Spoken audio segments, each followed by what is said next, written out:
1994. From the murky banks of terrestrial radio, a new hope begins to rise. Opie and Anthony are radio shock jocks known for setting up outrageous stunts. People sure are listening. Two Long Island natives who together would one day change the world as broadcasting's greatest duo.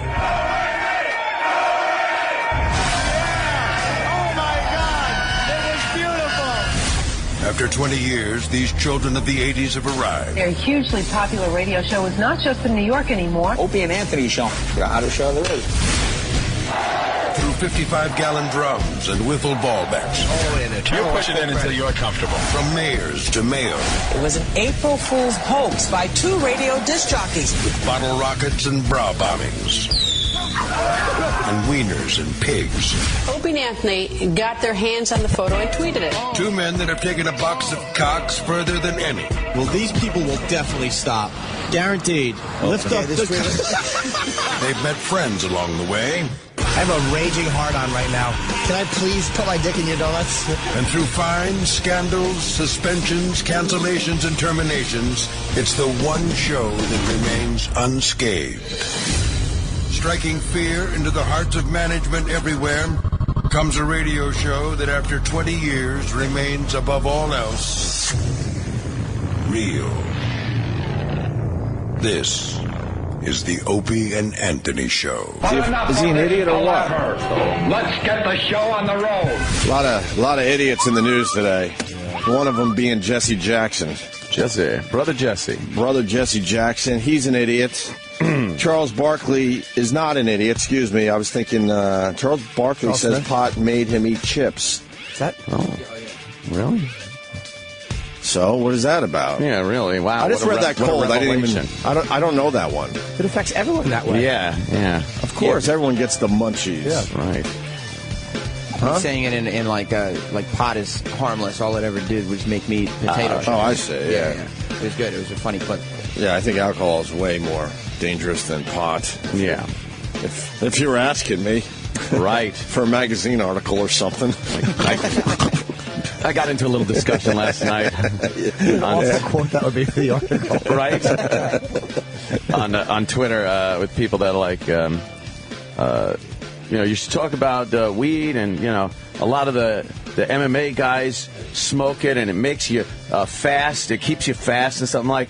I'm like, really? Then maybe it was just me and everyone I knew that had fucking slowed down. It's like, no, that was the old weed you were smoking. So now, like, everyone, these guys are piling on saying, like, no, the new weed, it doesn't slow you down at all. Nice. Doesn't do anything. I like that. I'm like, oh, really? Might have to take a look at that. Yeah, I don't think so. No, Dennis Rodman's the other idiot in the news. Yeah. And then I got to say, Governor Christie is a big fat idiot. Oh, boy. This fucking guy had a very, very, very good shot at the White House, and now he has this ridiculous bridge scandal. Little scandal. And I don't know. I mean, your basic news channels are being very, very careful with this. Yeah. I don't know. I guess they have to be. Well, but Governor Christie knew, period. There's a lot of speculation. But then, they're not saying that officially yet on CNN, Fox, MSNBC, whatever news channel you watch. Yeah. Well, but this guy knew. I mean, there's emails that are so close to Governor Christie. Yeah, it's like 1 degree of separation away. He decided. Someone on this is where we are right now. Right. Somebody very close to him, in his inner circle, a direct appointee to him, decided because the Fort Lee mayor, I guess it was, right? The mayor of Fort Lee. Who's a Democrat. Who's a Democrat. Christie, obviously a Republican. He didn't give an endorsement to Christie during the last governor election. The election where Governor Christie was kicking the ass of everybody. Right. It wasn't even close, so it didn't even matter. So this guy decides he's going to get in touch with another guy, another Christie appointee, right, that he knows over at the Port Authority. Who are pretty much high school friends of Christie. Right. Yeah. Or that close to Governor Christie. So he sends him an email over to this other appointee of Christie, who's head of the Port Authority. He's involved in the Port Authority. And he says, hey, Make some traffic over there in Fort Lee. Hey, fuck it up. Like you said, like it's an online game. It's like it's Sim City or something. Sim City. It's or like something. Your opponent was against you. Do you want to, bribe him, this, or close off traffic to his town? Oh, close off traffic. A bunch of exclamation points over the cars. Right. Everyone getting heated. They're all angry. Peeing in their cars. Yes. Oh. I wonder how many people had to pee in their cars because what Governor Christie allegedly did. Because of a little vendetta. So now, at the very least... By the way, this all started in September. I want people to... we've been hearing these rumblings since September in this area. And then it all came to a head yesterday because these emails surfaced. Connecting it... Busiest bridge in the world. Yeah. Wow. Yeah. And the one thing about this area, we all take our fucking traffic extremely seriously. Ooh, we deal with it every day. It drives us insane. We see lane closures that go nowhere, and we always wonder, why was that lane closed? Yeah. So it seems like this shit has been going on forever as a little vendetta, a little thing you could do to get back at people. Right. When I get out of the Midtown Tunnel, there's one of those light-up signs, and it says however many minutes to the Grand Central Parkway. Right. And usually it says 8 minutes. Right. If I see it says 14 minutes, right, I'm like, oh, motherfucker. Of course. Because I know I'm going to be sitting now 8 to 14 minutes. It's not really that bad, but it's just going to be sitting in fucking traffic. Right. And then you got to figure out why there was traffic, and it's usually a dumb fuck reason. But it's 6 minutes there, and then it's a broken call over here for another 4 minutes, and then they close a bunch of the toll lanes, and then it's another 5 minutes there. It adds up, is what I'm saying. So when these working people on the GWB find out that politicians and their cronies closed toll lanes and put you in traffic for no reason other than a vendetta to get back at somebody, that is a big thing. Wow. Very big thing. This shit still goes on, huh? Who knew? There's an email in here. Yeah. One of them said there's an email, time for some traffic in Fort Lee. Oh, that's the email, right? I think time so. for some traffic in Fort Lee. But his guy, I think it's that guy Wilstein, who's his friend, writes back, got it. Got it. Well, now, let's wait until we can interpret this very vague email exchange. Time for some traffic. Time for some traffic. Why when you write it better? Like, exactly. I really think we need to do a traffic study, because that's one of the excuses they're using. But it's not in the emails. But why wouldn't you just say it that way in the emails? Yeah. Knowing that a lot of emails just don't go away. Yeah, exactly. I was telling Ed, in the old days, it was an inbox. Like, here's the inbox, and you see, time for some traffic, and then you write back, got it, but then those inbox fucking, messages go into a shredder or something. How about you just meet in an office somewhere and go, psst, right, hey, here's what the deal is. You know that thing? Yeah. You know that guy Lee? We going to Jersey? No. Nice work, Christie. That's why Sonny got shot in the car because there's traffic. There's a road rage incident. You know that guy Lee. You're talking code. We all know that. Exactly. But Governor Christie put out a statement yesterday. He's outraged. He's going to get to the bottom of this, that type of shit. Well, he was goofing on it since September. Yeah, he has downplaying it, kind of yelling joking. at reporters, kind of. He was saying, he was on some of the talk shows saying things like, oh, yeah, I was out there in my orange vest putting the cones out myself. Right. Like, this is ridiculous that I'd be involved in this. What's very interesting is Governor Christie is a guy that gets front and center all the time. Oh, yeah. And he just wrote a little statement, threw it to the press yesterday, and then he has been very, very quiet since. He owns problems. Yeah, has disappeared. He canceled one of his meetings yesterday, one of his appearances or whatever it was. And just the other day, he all of a sudden they had this ceremonial DREAM Act signing. He had signed it into law a while ago. What's the DREAM Act? It's children of immigrants can get to scholarships in Jersey. And, it's very Democratic-friendly legislation. Of course. And it's very suspect that he decided just the other day to have this ceremonial signing where a bunch of people are around and clapping for him. And you could be led to believe that that was perhaps to take some of the heat off of him from these Democrats that would, throw him under the bus. Right. Saying, well, we were just clapping for him the other day. Man, he's in deep shit, period. Well, at the very least, he has appointed people that are not good people to have around him. That's the very least. At this point. At this point. I think it goes further. It's what we know is he... I think this gets really ugly. You could bash him by saying, well, what kind of response... But then again, you could bash Obama for the same thing. Every politician. But... if it goes further... Yeah. We'll get into more details. Chris Christie on the phone. It's Birdman. Oh. Birdman. What do you think? That fat motherfucker had nothing to do with it? Dude, he's been in the booth all morning. Oh, Jesus, it's E-Rock. Wait. No, it's not. G-Rod's fucked up. I can speak for myself. I believe he has a lot to do with this. Uh-huh. I think he has everything to do with this. But this might be such a no big deal to these guys. He probably does, but it may be one of those things like, hey, we cause a little like they may have been doing this so much, it may be such a thing that they even don't even is not a thought. It never gets brought up. I now believe that this has been something they've been doing forever. Yeah. Business as usual? Because I know we've all said it. Why is this lane closed? Because you're traffic forever, an extra 20 minutes, and then you get to where there was supposed to be something, and there's nothing. What's traffic that starts about? Moving. What the fuck is that? What is that? Yeah. Is that a vendetta? I don't know. Perhaps, how about how about rolling construction? Rolling construction. I think rolling construction is only about vendettas. That could I don't think they ever do anything. Oh, man. You can't get around them. A politician just saying, it's right there. Let's roll some shit out. Get the fucking... We're going to roll from exit 8 to exit 15. I want fucking 3 abreast orange trucks doing 20 miles an hour. I want one crew putting the cones down and one crew picking them up right after. I hate rolling construction. Well, here's more details. During the bridge incident, which I think snarled traffic, backing it up all over Fort Lee and and other surrounding towns in that area. 4 days. 4 straight days instead of having just slight traffic at the bridge at that time, it was hours. People were stuck in traffic for hours. And they're saying that 4 ambulance calls were delayed, and 1 resulted in a woman's death, they're saying. And it disrupted the search for a missing 4-year-old. Right. I mean, it probably just delayed a little bit. That's what they're saying. Thank God for that. Oh, yeah. Get me to get her out of the van.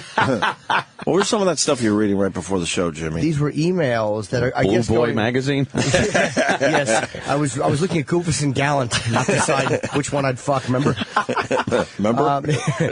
It's a text exchange between 2 unidentified Christie appointees, and it showed the calloused chatters taking great delight in the 4 days of gridlock. One of them said, "Is it wrong that I'm smiling?" And another one's like, "I feel bad about the kids." Oh, God. And then another one, "They are the children of Buono voters." Yep. I guess. There was a lot of problems with kids not going to school. Not going to school. First day of school, which is usually a biggie for parents. Parents that were trying to get their kids to school. Yeah, it was just a clusterfuck, and a lot of commerce was interfered with. A lot of trucking going over the bridge. That's a huge thoroughfare for commerce between Jersey and New York. There are lawsuits that are going to fucking pile up. Look at this. Richie in New York City, go ahead. Yeah, good morning, boys. Hey, buddy. I don't know if you guys realize how bad this fucked up the traffic. It fucked up the traffic. Not only did he do it going south, but at one point they also, a following day, the traffic, he did it going into New Jersey. So the traffic one day was backed up so bad, it was backed up down to 57th Street where you get onto the West Side Highway. Yeah. Wow. Why would you do it that way, though, if you're trying to fuck over the guy in Fort Lee? I actually know that's... about 7 to 7.5 miles to the bridge. Yeah. Bumper to bumper. I don't know why you'd do it that way, though. Doesn't make sense. You're trying to fuck over the guy in Fort Lee. Maybe that's another issue, because I'm not sure if that's coming out that he... that it was blocked that way as well. Yeah, this was to screw up Fort Lee. Right. And it's people who've sat in traffic for hours for meaningless reasons. I think that they should find out who did this and execute them. Yes, and they won't on the do bridge. it anymore. Or hang them on the bridge. Oh. Like old school. Throw them off like they thought Michael Rappaport jumped in that Stallone movie. Right. That was a Christie plan. Yeah. If, I guess you got to do the ifs and the allegeds and all that shit. But if Governor Christie ordered this, like you were saying earlier, it's like he's trying to be Tony Soprano. It's mob tactics. It's old school, like crony mob tactics. Right. Yeah. It's a very difficult situation. Close that fucking bridge.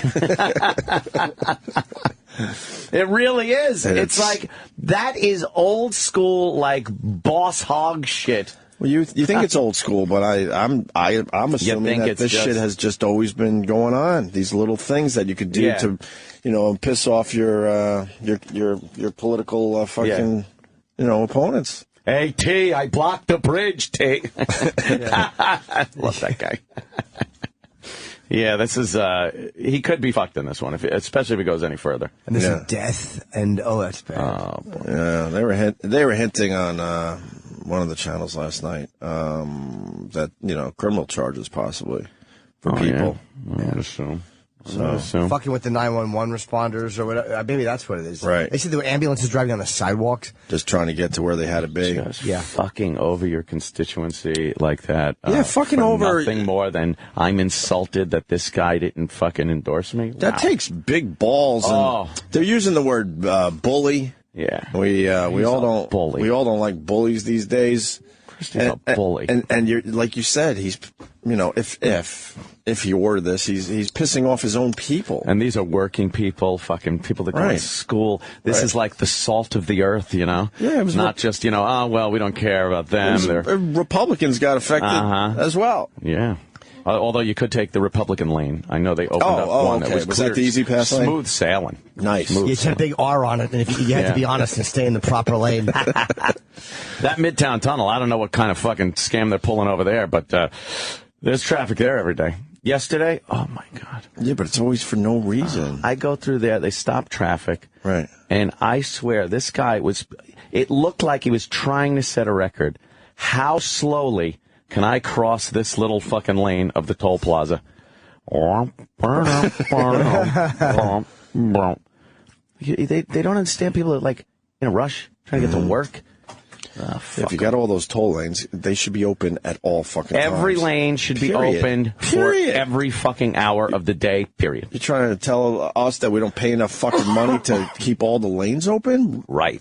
All of a sudden, because I hate when you come in at a early hour like this. Yeah. And you're like, oh, fuck, obviously I'm going to have no fucking traffic. This rules. And then you get to the toll plaza and they decide, it's light traffic, so we'll only keep one fucking lane open. And then you're sitting in the tolls for 10, 15 minutes. But there's other instances, too. Like yesterday, for example, they had to turn a box truck around. Sometimes they got to turn trucks around. Right. They get over there in the tunnel, and the tunnel isn't supposed to take certain trucks, so they got to turn them around. Now they got to stop everybody at the toll plaza, spin the truck around, which is fine. I understand that's going to happen. It's annoying, but it's going to happen. But now after they turn the truck around, the guy will put his hand out and leave it out. Like, now you can go. Right. He'll leave it out, and as he's slowly walking out of the lane, he'll keep his hand out there, even when he's completely out of the way, and then be like, all right, now come on. Just to fucking, like, it's a power thing with them. Yeah. It's a power thing. For that thing. one moment of stopping. Right. Like, you feel like a king. It's like, get the fuck My out of the moment way. to feel like a king. I'm backing up all this Look traffic. at what I get to do. I tell with you my when you go. Job. Meanwhile, his wife is having a fucking vagina pounded into the sheets while he's at work. Can only hope. Pat in the Bronx has something on Bridgegate. Oh, Bridgegate. Is that what they're going to call it? Yeah, they're already calling it. Oh, no. The gate thing just became gate. Makes no sense. I tweeted Governor Christie yesterday. You did? Just a song I like, and I was wondering if he liked it. Bridge over troubled water? Yeah. There you go. And then I just wrote, what says you? What says you, Governor Christie? And my other tweet to him was just, uh-oh. Uh-oh. But Pat's going to explain this whole thing. Go ahead, Pat. Hey, guys. With the traffic the caller was calling about that stopped at 57th Street wasn't due to Christie that day. That was because the jackass workers who were fixing potholes ran out of asphalt. So are you saying that caller was talking out his ass? Yes, he was. Wow. Beautiful. This is working out perfectly today. Yeah, we assumed that wasn't part of the Bridgegate. Yeah, they did about 200 potholes and only had asphalt for 100 of them. So I hear you. Right. Thank you, Pat. You want to go up to that toll plaza? Bada bing, put your car over there. We could set up cones. We could stop traffic. Yeah. We got people in the MTA and the Port Authority. Governor Christie has to get in front of some cameras today. Mm-hmm. Today. Oh, good luck. Today. I don't know. I think he's probably got people poking around, seeing who knows what. Like, the last thing he wants is to be blindsided by some reporter flapping a piece of paper in his hand going, hey, what about this that says, signed by you? Yeah, maybe he doesn't. Fuck everyone on the bridge. Right? Maybe he doesn't know if he sent a text like, did I talk to him? It was such a small moment. You want to go through everything and remember. Yeah. Remember. Do the old, we want to find out who. Let's find out who was, do an investigation, get you back in the governor's office. Yeah, heard that enough times on the radio. Of course. I'm just, okay, this was what Christie said yesterday. What I've seen today for the first time is unacceptable. I'm outraged and deeply saddened to learn that not only was I misled by a member of my staff, but this completely inappropriate and unsanctioned conduct was made without my knowledge. So that was Obama saying what? Why would the staff do it? Why would they care who endorsed him? I get that they're all together, but wouldn't that be something he would get annoyed at? Like, the guy didn't endorse me? If the guy's a complete asshole and goes up to him later and goes, hey, you fucking see that traffic? That was me. That was me. I did it for you. I did it for you, man. I did it for you. I did it for you. Oh, God. Are you fucking crazy? You fucking what? What? I did it for you. It's fucking great, man. We fucked that guy, didn't we? No! One thing is clear, Christie continues, this type of behavior is unacceptable, and I will not tolerate it because the people of New Jersey deserve better.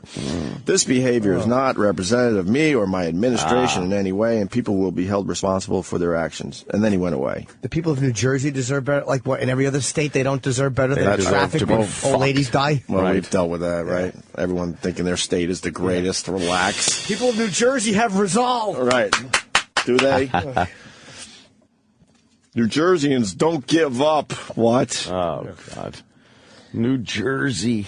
We'll get over this bridge scandal, people. Well, there was traffic on the bridge. I need to do a benefit. You fucking... I better not. Fucking Roland loves him. Bruce. Bruce will get out there and do a benefit for everybody that had to sit in traffic. He's a tool. Meanwhile, Bruce has caused more traffic with his fucking concerts than anybody. Wow, the closures in September caused massive gridlock, leaving commuters stuck in traffic for hours. The email messages also reportedly show New Jersey officials reacting after the closings were reversed. The New York side gave Fort Lee back all 3 lanes this morning. We are appropriately going nuts. Wildstein reportedly wrote to Kelly, Port Authority Chairman David Sampson, helping us to retaliate. I want no acts of traffic retaliation. Gridlock ends now. What do you think? If I see rubbernecking. What do you think? Did you order it?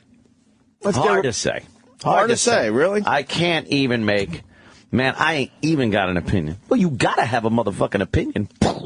I shot Marvin in the face. I don't know. It's just way too close to Christie. He had to know. Well, it is, but I guess we gotta say. I guess we gotta say. There isn't enough out there to absolutely say whether he knew. A hunch. Even that. I say. You got to know a little more about these guys that were sending the emails back and forth. Are they one of those, I did it for you, man? I think not only did he know, they went out to dinner and talked about it. You think? And had a good laugh. Good chuckle. A good laugh about it. But is that a big deal? It's like, how the staff will fight sometimes and we have no idea what's going on? Oh, yeah. Is it one of those things where in that world that's such a common thing that you wouldn't even tell him? Because that'd be like Sam coming and going, fucking E-Rock was crankiest. Like, he might say that, but he might not because it's such a non-issue. Or maybe they dirty tricks. The only other thing is maybe they know Governor Christie so well because they've been close to him for so long. They know that he would like this to happen. He'd love it. Right. You know what I mean? He's kind of a crazy guy, like this, a little fun, right? Like they just know. Hey, we'll just fuck with, the busiest bridge in the world. Oh, that guy's being an asshole? All right, we know. We know. We got fuck this. his town up. We know what Christie needs here. Dude, let's just go in and fuck his town up with cars. Jesus, it's unbelievable. Yeah, it'll be hilarious. Jon Stewart had the best take on this so far. Oh, yeah, well. Although Letterman had a hilarious fucking Did he? joke. I didn't see that one. That was really funny. He was snarling traffic somewhere else as well. And they showed a Arby's drive-thru. Oh, that's funny. That was pretty funny. I saw the Jon Stewart. The problem with Jon Stewart is if his bit is a 10, with me it automatically starts off at a 5. Like I whack 5 points off of any funny bit for him because I can't stand him so much. You can't stand him anymore? Can't stand him. You sanctimonious fuckwad. Thank you. And planning this over email with non-coded lingo? You ought to be ashamed of yourselves.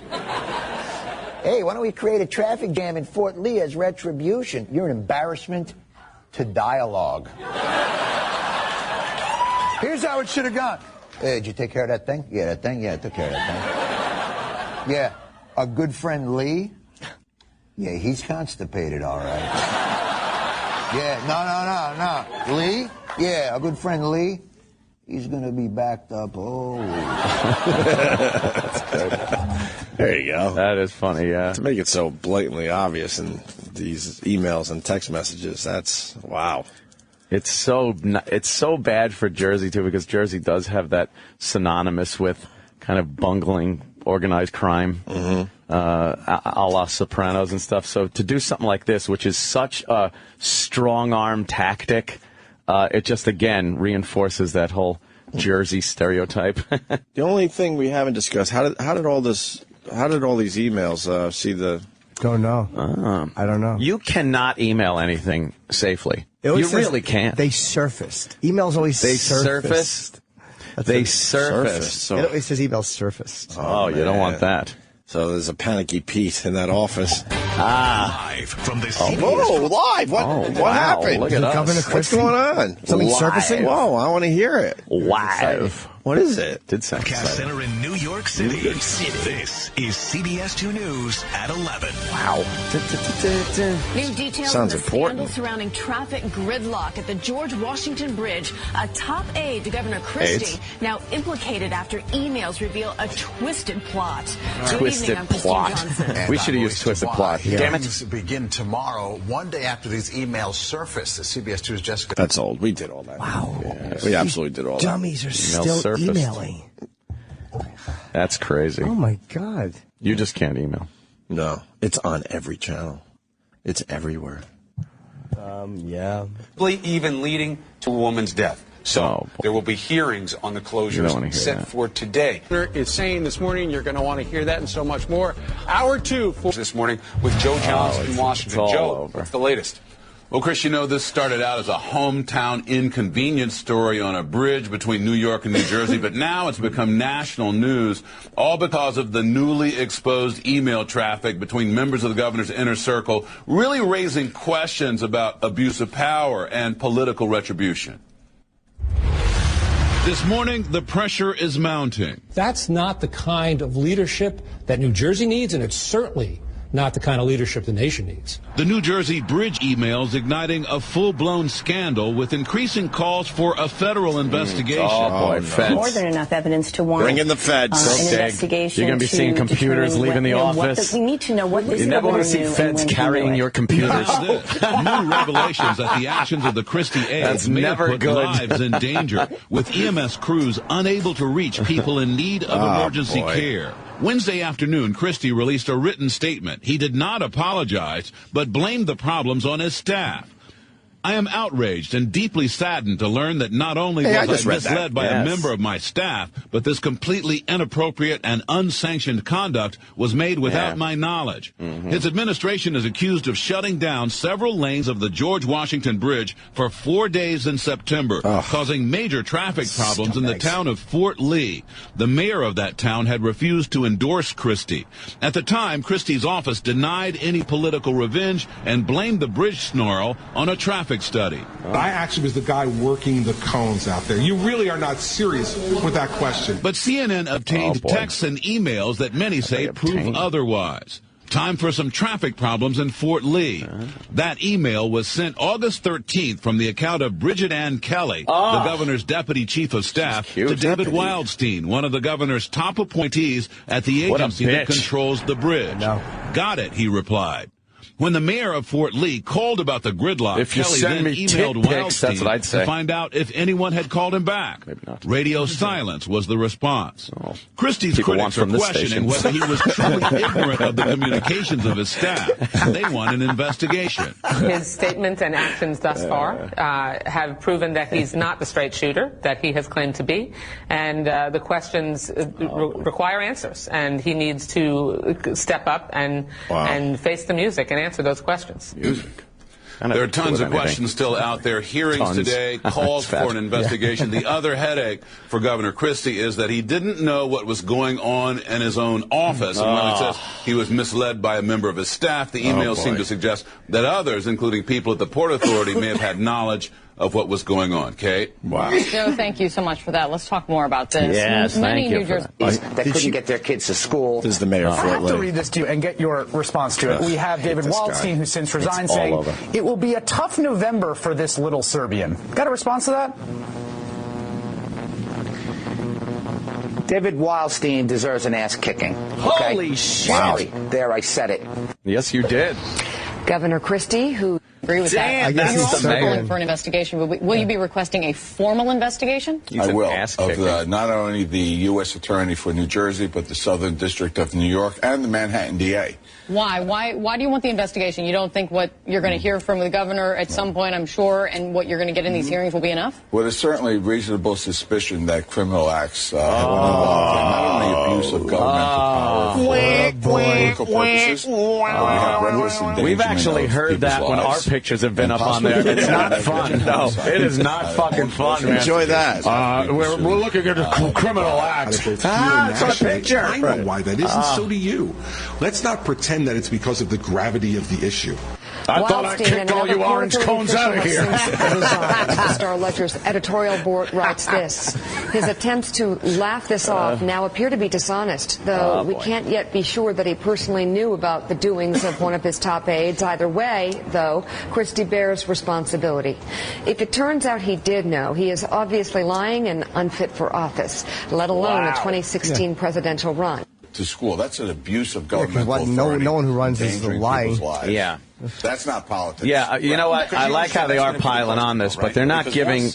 They didn't give Hillary and Benghazi and what she knew and what Obama knew about Benghazi any fucking press. A lot of this mainstream media. It was all Fox. That was the only people saying anything. And to this day, there's still a lot of unanswered questions about who knew what. Emails and whatnot about Benghazi, and she's obviously going to run for president. You know, saddle her with some of this shit. He is a political bully. Ted Mann with the Wall Street Journal has been covering this bully. It's reckless endangerment of people's lives. That's for sure. You don't want to hear that. Okay? And we reckless endangerment of people's lives. I believe that was wow. Now, whether there was criminal that was our wow. homicide, that was a wow. We don't know, but someone died as a result of an abuse of governmental authority. That certainly has to be investigated. That the official explanation of this was ridiculous. That this was not an attempt to study traffic by shutting off 2 lanes without warning anybody about it first. That made no sense. Who has said it's all over. It's every channel talking about it. Whatever it takes to win. CNN, Fox. What is Fox talking about? No. They're talking about Obama. Fox is talking about Obama. This is the world we live in. These guys haven't got off the Christie thing yet, and I saw Fox because I wanted to go, through all the news channels. And they mentioned it as a quick little thing at the top of the hour. They moved on to Obama. Back to Obamacare and hey man, whatever side you're on, you gotta see how ridiculous this whole thing is and how it's covered. Yeah.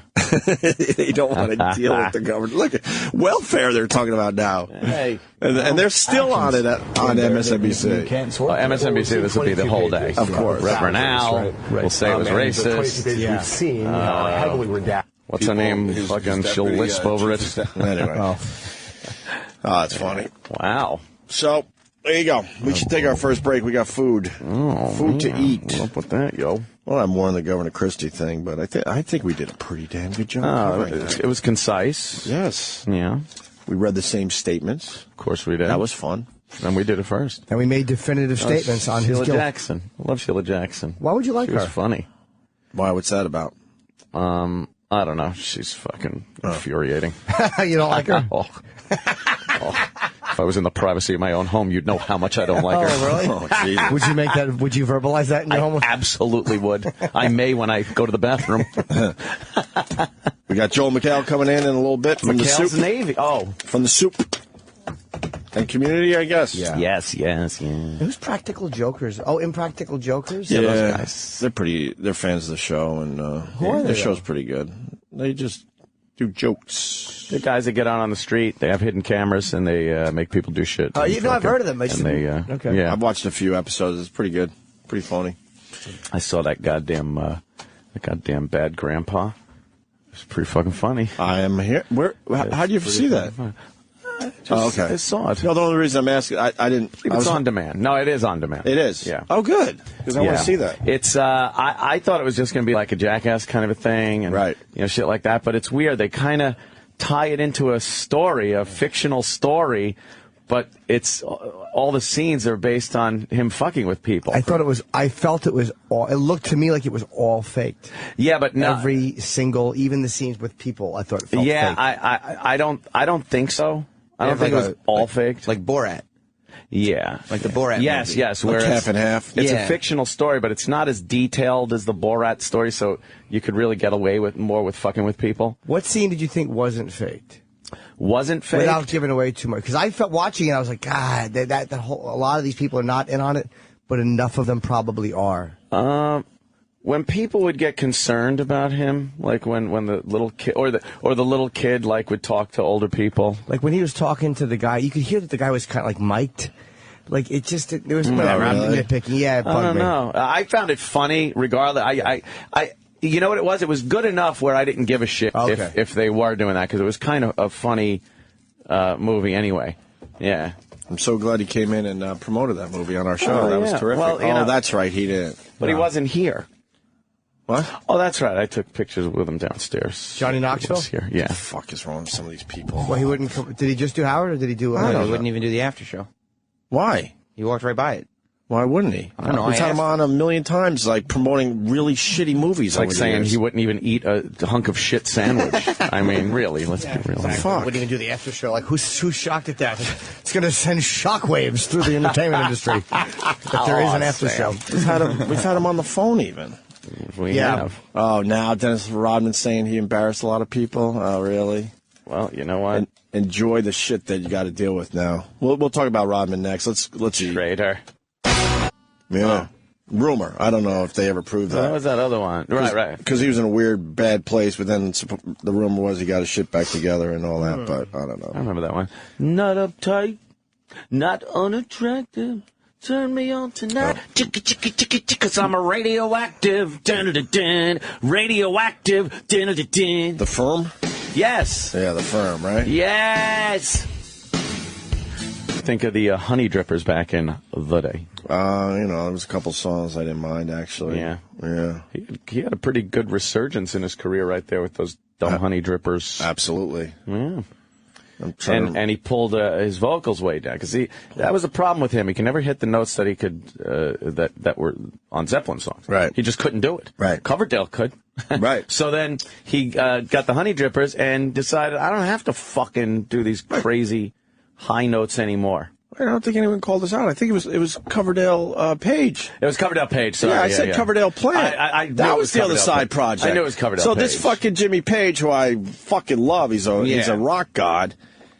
Obviously, Plant didn't want to play anymore, so he goes, "Oh yeah, look what I do." I get a singer who could cut all the fucking notes, and he could hit all the notes, and that was Coverdale. And they went out and they absolutely did Zeppelin songs and stuff. Mm-hmm. Yeah, all right. Now we're getting somewhere with this fucking break. Oh, I don't know about that. It doesn't feel that way. Unless you're being sarcastic, then don't I feel stupid. Joan Baez, were you ever a Joan Baez fan? Joan Baez. I saw Joan Baez recently. Oh, that documentary when me and Jimmy were spending quality time together. Yeah. I think it was it the one on Hef or the one on, I think it was on Hugh Hefner. Okay. We saw Joan Baez, and it was pretty recent. Joan Baez in an interview. Now, she was never a looker, so I'm not saying she was attractive, but you would think she'd be a disaster by, you know, the 2000s. Right. She didn't look bad. She looked like just an older woman. She's 73 today. Oh, okay. See, she kept herself together, probably eating nothing but fucking raisins and nuts. Nuts. Ugh. Dirt granola. Singing all her dumb folk songs about... You ruined her for me, by the way. I hate Anthony for this. I love... Ruined her. My name. Oh, this is the Night Old Dixie. Yeah. I like this, actually. You like this? Yeah, it's all right. But I love that song, Diamonds and Rust. Oh, right. And you said it sounds like she's singing into a fan. And you ruined, in one clawing swipe, you destroyed my love of that song. Sorry. I can't listen to it anymore without concentrating. I like the band's version of this, of course. Fuck yeah. With all the nice harmonies. What's this now? Diamonds and Rust. You going to Scarborough Fair. They all sound like that. This is a different one. Of course it is. What is this? She's fingering the guitar. Keep fingering. She was big in the San Francisco scene. Was she? Oh, yeah. Oh, hell yeah. Hate Ashbury kind of a thing going on. I'll be damned. Here comes your ghost again. Oh my God, your ghost again. I'm trying to fucking sleep. Leave me alone. You're scaring the shit out of me. At Woodstock, she had this big preamble before she started singing about her husband who was in prison on a hunger strike. Some hippie shit. You always had to go on a hunger strike Of course. Or chain yourself to a nuke. Yeah. All the folks What think an it's exhausting time to live. Right? Oh my God. What are we doing today? We're going to go on a hunger strike. We're going to do a sit-in. What? We're going to do a sit-in. We're going out to Shoreham on Long Island. No nukes. Right. No nukes. No one cares about nukes Would you ever anymore. participate in a sit-in? No. Ugh, sounds awful. No, unless it was an hour and 50 minutes in front of a giant screen and there was popcorn and it was showing a movie. Yeah, there's a sit-in at school once for smoking. We wanted to smoke. So all the kids had to sit. It's like, really, you're going to get far with this. Yeah, they're going to go, okay, the kids are sitting, let them smoke. Dummies. Did they let you smoke? No. You ever do the, all right, 1:30, we're all leaving school to protest that they got rid of the fucking... Protest? The pizza, where they changed the pizza in the lunchroom. You ever do it? Yeah. I did a walkout one. You did a walkout? Yep. How did Please it go? do it now. I have no idea what it was for, but I heard that everyone was walking out. And I didn't care about the cause. Nope. Yeah. One thing. Because you knew you were safe. You knew they couldn't suspend the entire school. They were like, get back in class. We were like, okay. At least we were able to do that. You get that. If that happened now, there'd be a SWAT team at the school. Right. Fucking counselors would come out. They'd have to assess every child. Why did you leave school? What psychological problems do you have? Right. Were you bullied into leaving? It's just we just jumped in our cars and peeled took out off for the to day. the pizza joint. No, not that far. Friendlies. Not that long ago. You had malteds together? I went to the malt. Yeah, It was I went Friendlies. to the Shake Shack. Friendlies for us. Yeah, Friendlies Get a was little right there. fribble. We used to have to go into your enemy territory to go to fucking... The Green Lawn Friendlies, right? Sun Up Pizza by Harmon Drugs. Oh, sure. Yeah. That's... Was there any rumbles out in the parking lot? There were a couple of times someone had to get their fucking ass kicked. Yeah. It was me. But I saw Boomer Esiason. Did you? Yeah, I was upstairs in the Olive Tree restaurant above the Comedy Cellar. I walked in the other night, and the guy Mert who works there goes, look. And I didn't see, but as he was walking out, he goes, "It's Boomer Esiason." I wanted to say hello to him, but he's a good guy, man. Boomer's really a nice guy, and he's really charitable and everything. He's a good dude. Yeah, he's just for as big an asshole as he was in elementary school, he's grown into a fine gentleman. We did that golf tournament with him. Yeah, we did the golf tournament. He was very with him. excited to sit with us for a while. Yeah. He is a good guy. It was fun. He's kicking ass too. A decent. He's doing great. Yeah, he's doing great on the radio for sure. Let me say hi to Rick in New Jersey. Hey, Rick. What's up, Rick? How you doing? Hey. The album that I think Opie's talking about was Jimmy Page Outrider. Wow, yeah, that sounds a little familiar. Yeah. The single was Wasting My Time. The Yes. singer was a little weirdo, kind of looked like a Rob Halford. Named after this phone call. Wasting My Time, where some young man got his glasses taken by a large woman. Yes, that's exactly right. All right, we're going to go back to the Jimmy Page side projects in a minute or two, but we got Joel McHale walking down the hall from the Soup. Oh! He's dressed like a gentleman. A big star. He looks like a big star. Remember when he first came on? Mm-hmm. He just was a regular guy. Yeah. Now he has that look, that Hollywood look. Yeah, let's bust his balls a little bit. How do you get that? I'm a good ball buster. Yeah. Hey, what do you got, a suit or something? That's a good one, Jimmy. That is a good one. Ladies and gentlemen, Joel McHale. Joel McHale, take a seat. My God. Always good to see you. Ant was just talking about how the first time you came in, you dressed down. You just looked like a guy. Right. It was like you could have been a guy that maybe I see him on the train. You see him like at work. You see at the grocery store, whatever. You ride the train? No, never. Ew. Okay, come on. Yeah. But the trick is, I look like I do. No, and now you got that star look. You know when you see like the celebrities in front of the flashing camera? Now you got that look. Oh. You're like a big star now. I just want to say that I'm starving. Are you? I am starving. Oh, my God. Get the guy some food What do you need? for the What do love you of need? God. No, I've got oatmeal? some steam here. This is great. Oh. Yeah, do you have any oatmeal? Yeah, well, share it with me. I only have half. Oh. All right, looks appetizing. You guys get fancy food here. Oh yeah, we get the really horrible. mush. We get the horrible Starbucks oatmeal. They're holding back on the oatmeal for some reason. They just never give you enough. Eat your mush, Spanky. It's terrible. It's horrible. Did you pick up any albums while you're at Starbucks? Always a great selection over There's there. always somebody whining. Yes. Their music is all about whining in Starbucks. It's always some guy just singing about his feelings, man. Or it's the new McCartney and one other person. McCartney is a big deal with Starbucks. Oh, really? I haven't heard. Or a compilation for some season. Yes. Spring. Like Lou Rawls is singing a song about spring. Yeah. Great. How are you guys? Good. Very good. Very good. How was? No, we asked you the questions. Oh no. Why? But I think people would like to know about you. They probably would, but we give them so much information on Every many day. times, a lot more than they probably want to hear. Yeah. Did you know how cold it was outside for the last few days? How cold was it? Oh my.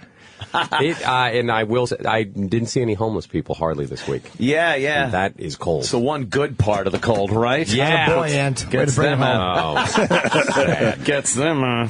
Did the Soup do anything on the frozen T-shirt experiment? No, we just showed that guy, people throwing the boiling water into the air. He just dumped it all over himself and went screaming and yelling. It was pretty great. The news has been on a tear when it gets cold. The new thing is you soak the T-shirt, and then you put it on a hanger, and you hang it up, and then when they go to the live shot outside, they're like, let me show you this T-shirt. It's frozen something, and they bang it on something next to it. And then they use words like amazing. Amazing. Meanwhile, it's like, it's What's not amazing about it? that water, that would be like opening your freezer, looking at the ice cube tray and going, oh my God! Right. The cold temperature made this water solid. It's like a rock.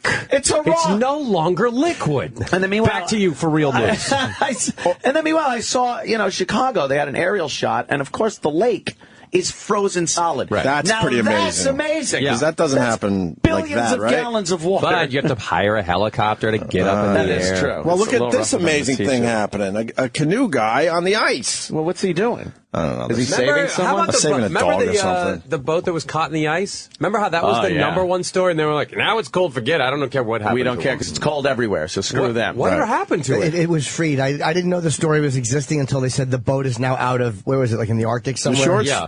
they got the people off it. I don't know if they've got the boat out of there. I very easily could be completely telling I the wrong. heard there was an Australian ship Right. that went in there and But that helped one got push stuck them. too, I They got a heard. little crack in front of the ship and then drove out. But soon as it got cold here, people were like, screw it. Screw We don't them. want to hear about Syria. We don't want to hear about anything else. But I don't think a lot of people knew the irony of the whole thing was they were on some type of a global warming, expedition. Yeah. To Pretty great. check out how global. And meanwhile, the Northeast is the whole north of the United States is frozen. And Not anymore. Not anymore. We're back to regular our winter polar today. vortex It's over? So if you, as I tweeted, it sounds like something that Zan from the Wonder Twins would call himself. Yeah. But you hear that and just like, okay, now that's going to be said a million times. That was a word custom made for the news. Yes. That is one of those. It sounds very dangerous.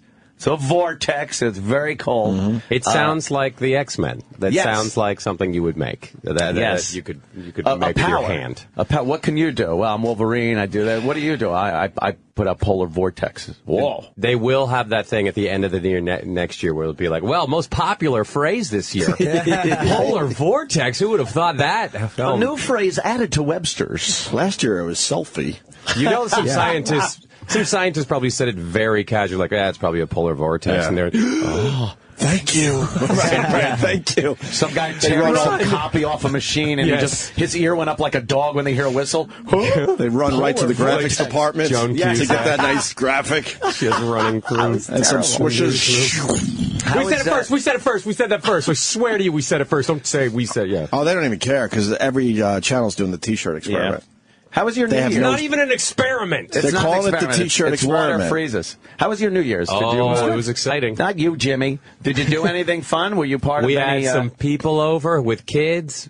We were done by about 9:30. No, really? I was washing dishes when I watched Carson Daly ring in the New Year. Yeah. Are you on the West Coast or the East Coast? West Coast. So you do it. I did San Diego this year. out. They do 2 New Year celebrations there. They do the 9 o'clock for New York. Because they got the feed. They got the live feed. Yeah, but it feels weird at midnight to watch what you know is a replay of Times Square. That's what they watch. Well, why don't they show something from San Diego? Because showing it at 3 in the morning, it's bedlam. Yeah, I would police throwing people out. Get out of here! It's over. It is. Bedlam. They get Times Square completely cleared out within a half hour. It's amazing. They're like, all right, now get the fuck out of here. They're not nice about it either. No, but it shows you that you can get things done quickly. Any moment you have want. to. Yeah. Like Madison Square Garden or like Staples Center. Like they will turn that place over and it will be ready for a hockey game after a boat show in 10 minutes. It really. It takes me hours to get fucking guests out of my house after a party. Get out! And they're like, but you can't say that. No, it was fine. But now, because now they always go like, okay, so the New Year's, and now we have to. Every kicker story is always, how are your resolutions, Kai? And it's just like, why? Just stop with every. It's always it goes from Black Friday, all the things, and then you're just like, oh, 2 days left to shop. All and these staple friggin' things that you gotta deal with click every off year. The list. Are you sticking with your resolution? Are you returning your gifts? Did you? You return them? Did you?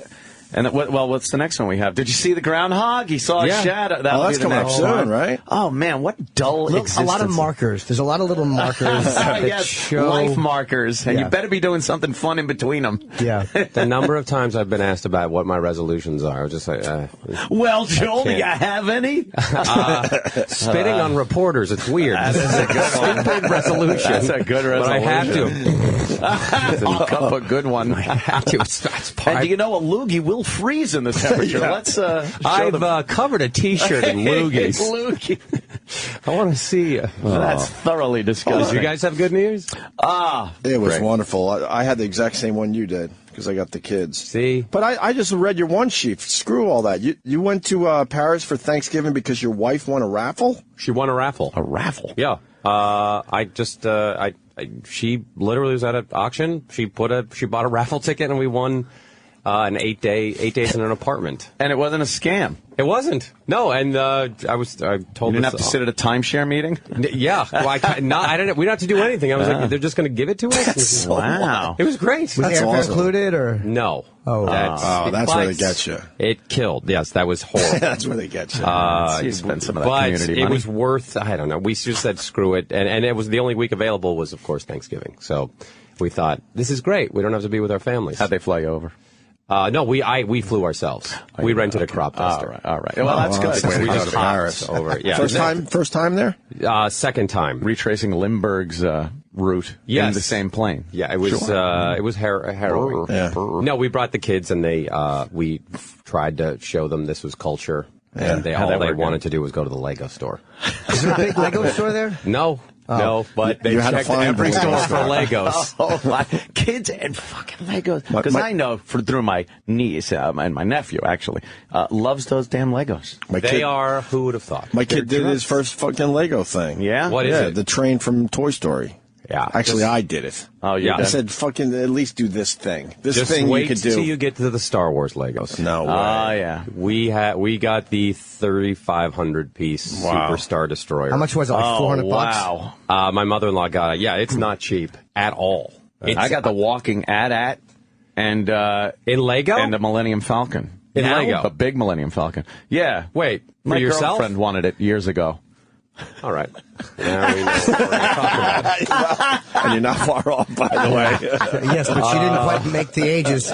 Did you start with the Duplo a few years ago? The Duplo sets, yes. Those are those big Legos. So she was like, I would like the Millennium Falcon made out of Legos. First of all, let me say, before you jump on me about this, our own E-Rock plays with Legos. All right. And he is, what, 30-something? What are you now, E-Rock? 40? He's at least 40 at this point. I don't know. You're not dating an 8-year-old, are you? I'm dating E-Rock. All right. And you built it for her? No, she built it. Yeah. Then we broke up, and she left it over my house and bitched at me for months. She wanted custody of the AT-AT and the Millennium Falcon. You're like, either screw you. What, did you meet at Comic-Con? I mean, she does sound. She might be the coolest girlfriend of all time. She was pretty cool. I definitely. Yeah, she was pretty cool. Did she play video games? Yeah, but those dumb ones, not the good ones. She played the dumb like phone ones. You know, like I gotta feed my I'm talking cows. like she doesn't and play fucking- Xbox One or PS4. E-Rock game. I gotta feed my cows. Candy Crush? No, this was before that. This was a few years back. I don't know. She actually might be over 21 now. Nothing more embarrassing than she had like stomach problems, and I took her to the emergency room, and don't tell Joel that. I had to sit in pediatrics. He's never coming while back she. now. It's just because it was more conducive. Look at his face. She was 17. Will you explain yourself? No, she was 18 at that point. Oh, was she? Oh, okay. Oh, she really was really young. Yes, that's what I was telling you. How old were you? She loved to fuck, though. Hey, you are such a romantic. I tried, Joel. You wrote a lot of poetry for her. Joel is never coming back. No, he's cool. No, I'm coming back tomorrow. Okay, all right. I want to hear this. That's wow, good for you. What are you gonna do? But she liked Legos. Buy Legos for She liked Legos. that child. Yeah. Did you ever ship the Legos to her? Nope, still have them. They're over my Yeah, house. you pull those out. I got them. I can just see you walking through the halls. Yeah. Chewy! What's your thoughts on Paris? Do you like it? I hear the people aren't nice. That's what people say. That They they're always not say nice. that. No, they compared to New Yorkers, they are downright pleasant. There's no one screaming at people. Maybe I didn't see it, but I was told, and I think it worked. If you attempt to speak it. If you just say like pardon, like I'm sorry that I don't speak your, if you kind of can come close to that, you will get a million. You get much further as opposed to I would like a croissant. Oh no! So it's if you attend, and also if you have kids, they are much more. At least try. Are they for the most part savvy with English over there? Yes. See, the that's young a weird people thing, yeah. mostly. That is an odd thing with the rest of the world. Like everybody speaks whatever they speak, and then they speak English too. Yeah, we're just like, hey, it's because it's the language of computers. Yeah, that's true. That's and everything. And airline pilots. The language of aviation. So we're good. But I heard we were coming back from Versailles. Thank you. And I watched, and she clearly was from New York because of her accent. But she was like, "I need a ticket for the train. I want to go back to Paris." And the woman, you could see the woman start to go and. I could watch this French woman start to like her brow darken. Yes. And then the woman, the American just goes, "Yeah, well, fuck you." This was at the train station. She goes, "Fuck you. You have a huge ass." That's what the attendant said. And then we were next up in line. We were like, "Pardon." train ticket too. It was one of those moments where I was like, I'm embarrassed. You know what I country. carry around? You know what I would carry around? Like Flava Flav with the clock, but it would be an 8x10 picture of the war dead at Normandy. And I would fucking put that around my neck, and any French you want to give me shit, they could look at that, the sacrifice that I personally made. Yeah. All right, well, maybe not me. Yeah, but your country. Exactly. You No should have wise your ass. child bride carry that around and show it instead of you having to carry it. Like I have the Omaha Beach Lego set. Yeah, but those guys, they knew how to live. Yeah. When they were in charge of everything, they brought everything back to Paris. Yeah. And it is nice. It's really nice. Yeah. The City of Lights, right? Is that what they call it? And the fact that they surrendered. Oh, yeah. So nothing got blown up is... Oh, that's true. That kind of was a good move, knowing that later on they would get it back in hindsight. Well, they also, sadly, sacrificed a lot of their people because of... you know what? People dignity. can be replaced. Culture, paintings, and buildings. That's and they the also important had this... thing. We went to the Catacombs, which are... Oh, that sounds cool. I've It's heard really about that cool. shit. And I was... So, at one point, Paris had a lot of graveyards, and they were like, enough of that! We need all this space! And so they Clear them just out. emptied their graveyards and put it in a hole, and so there's no graveyards around Harley. Wow. And now there's like 5 million people stuffed into these caves down What do they there. look like, though? Are they like mausoleum type things, or are they just laying It is there? just piles of bones. That are, Holy shit. There's so much that they carved hallways out, and it's just bones everywhere. It's crazy. That and is crazy. They were saying how they said, like, if you read the website, it's like the faint of heart should not go to the and there's like, do not bring children, for it is too disturbing. And my kids, they're 5 and 8. They were like, this is the greatest place in the entire world. Screw all museums. There's a lot of dead people Seeing skulls running and- through these caves, just like, this is so awesome. That's wild. And then they check your bags at the end. Make sure you're not bringing any Make bones sure out. you're not just Smuggling the old bone. Yeah, I hear you. How long are the it's a tunnels? weird thing, being like, instead of like stealing a piece of fruit from Right. Yeah. like a grocery store, like, look what I got. It was like, Yeah. oh, it's huge. down It's there. huge. That's what I heard. Yeah, miles and miles, right? Yeah, there's only a certain amount of it that you can walk through. Right. Yeah. But huge. What prevents the bones from falling on you? They lacquered them. So, they have stacked that. They might have, but they're stacked so tight that it's like a puzzle, like amazing Legos. Like Legos. Yeah. There's Have little- you gotten the Lego set of the Lego Catacomb death set? Yeah. Yes, it's very. That's a sick country that they're wonderful. able to do that, though. Yeah, we're Dig very up all the squeamish graves here and- I in think it's pretty the awesome. U.S. It is awesome, but that's kind of sick We to are actually do squeamish. it. See, as Americans, we're like, oh, that would be bad. yeah, right. It's poltergeist, basically. Yeah, You know what they're doing, right? They're inviting a world of hurt upon them. Disturbing. Just move the headstone. Yeah, right. Move a headstone. How about moving a whole graveyard? Yeah, they moved Wow. everything. Well, that sounds like a cool trip, though. I would recommend it. People, like, when I would tweet that I was there, they're like, you snob. Oh, no. I was like, because, well, if I went to London, would I be a snob? I was like, no, you go to Paris. I'd rather go to Paris than London. If I had would to check choose it out. between the two. The food is good. Yeah. It's really good. I had rabbit, thank you, and it's called rabbit served the royal style, which is they cook it in its own blood. And I had heard about it, and I'm like, I'm gonna get that just so I can tell a story on the radio. And I fed it to my kids, and they were like, "This is great. We would like more things boiled in blood." Sounds horrendous. No, well, you know what? It's probably very It's good. way better than you would think. Probably very In good. fact, come on in, guys. All right, here it is. So I guess, yeah, for Thanksgiving, they don't have a Thanksgiving over there. No, so but I you had felt to kind like, of wing. they gave us the Statue of Liberty, so this was That's my true. way of repaying them. That is, Repaying didn't they by help us eating in the a bloody Revolutionary rabbit. War too? I mean, they were Yeah. fairly helpful. Little bit. And then we bought that Louisiana Purchase. That was a Napoleon big- needed some cash, and we bought He was half of our strapped. country from Boy, that did we guy. screw him out of that. They were basically just happy whenever England was getting screwed. Right. Yeah. So Kind of like how when Putin hears about something, we're like, oh yeah, they will do the opposite. they will take the opposite side of whatever England does in any kind of a battle or anything Just like like that. a Barack Obama did with, like, the anti-gay laws in Russia. Like, oh yeah, well, our representative's going to be Billie Jean King. Look, Billie How Jean do you King's like that? gone over there. He should have just plucked some people off of some of the floats in the Halloween parade here downtown. That would have been awesome. Jane King, Really you know? disturbed the hell out of Hey, Putin! Just transfer an entire float. Right. Put it in one of those C-140s, just roll it in, and then airdrop it over Sochi. It out and that with would a be huge speakers blasting the Scissor Sisters. Just be like, Scissor Sisters, very good. We're here. Now that would teach those ex-commies. Joel's got to leave capitalists. at 8. Yes, those capitalists. Those guys who really figured it out quick.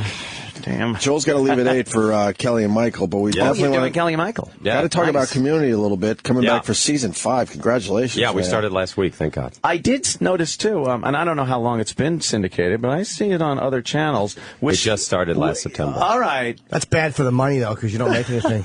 Jesus. Yeah. Yeah. When I saw that, the first thing I thought, because you're front and center in that picture. It's like, catch Community on blah, blah, blah. That doesn't translate to having points in the show. You're front and center. Well, but the first thing I saw was like, oh, yeah. We talked about this when Joel first got Community, and you came on this show with like, syndication, that's where the money's you know at. it is not the same. It's not the 80s or even the 90s. Things have changed it's drastically. kind of went down, not a Seinfeld kind of a deal. Or... Are you kidding? No. I am not going to be able to hollow out a brownstone and make it into my garage anytime soon. Really? No. You know what I got the other day? I got a $3.45 check from Louis. Oh. Louis C.K. Wow. Just a personal check from him? Yeah, it was just a personal check. He said, please don't Are you going to be talk to upset me if if you see he me. lifts your young girlfriend Lego story as a... That would make a good storyline. Yeah, maybe I ought to get on that. Film it myself. Documentary style. Oh. Or Gonzo style. Gonzo style. No one's ever done that. That has not been a common way to make a comedy in the last 10 years. Look, I always keep it absolutely above board and legal.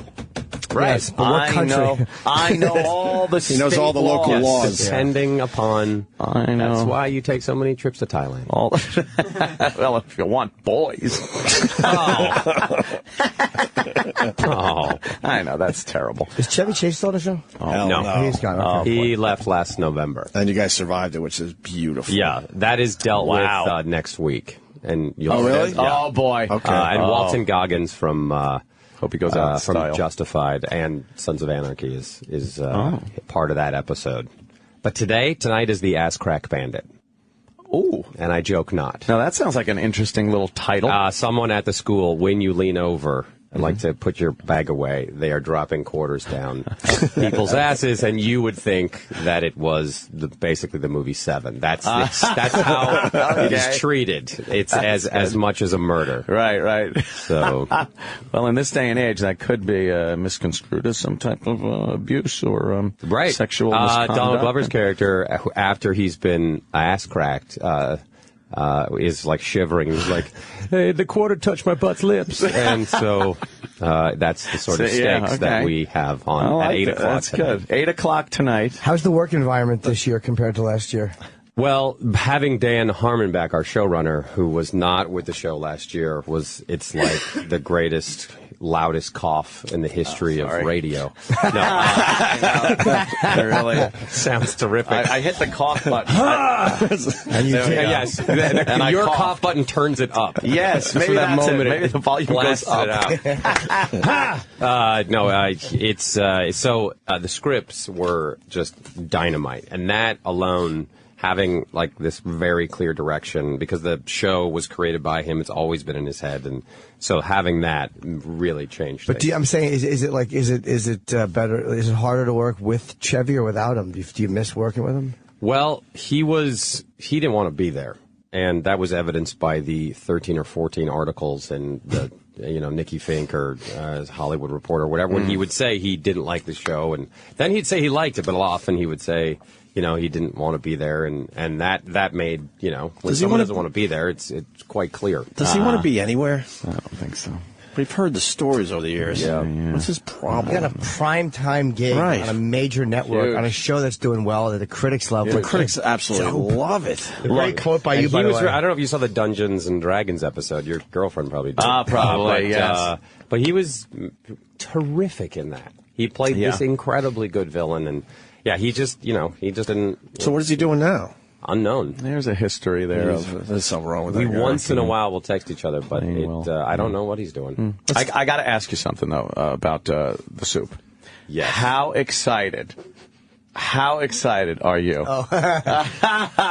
about the new Search show that is on? It's Search. No, please look this up. I don't know about this show. What? Please. You're going to be doing a lot of material on this. I'm just excited about The Bachelor right now. No, Search. It's a new talk show a la Jerry Springer and Maury, and it's a lot of ethnically diverse people up on the stage with various children, baby mamas from different, and all kinds of just family problems.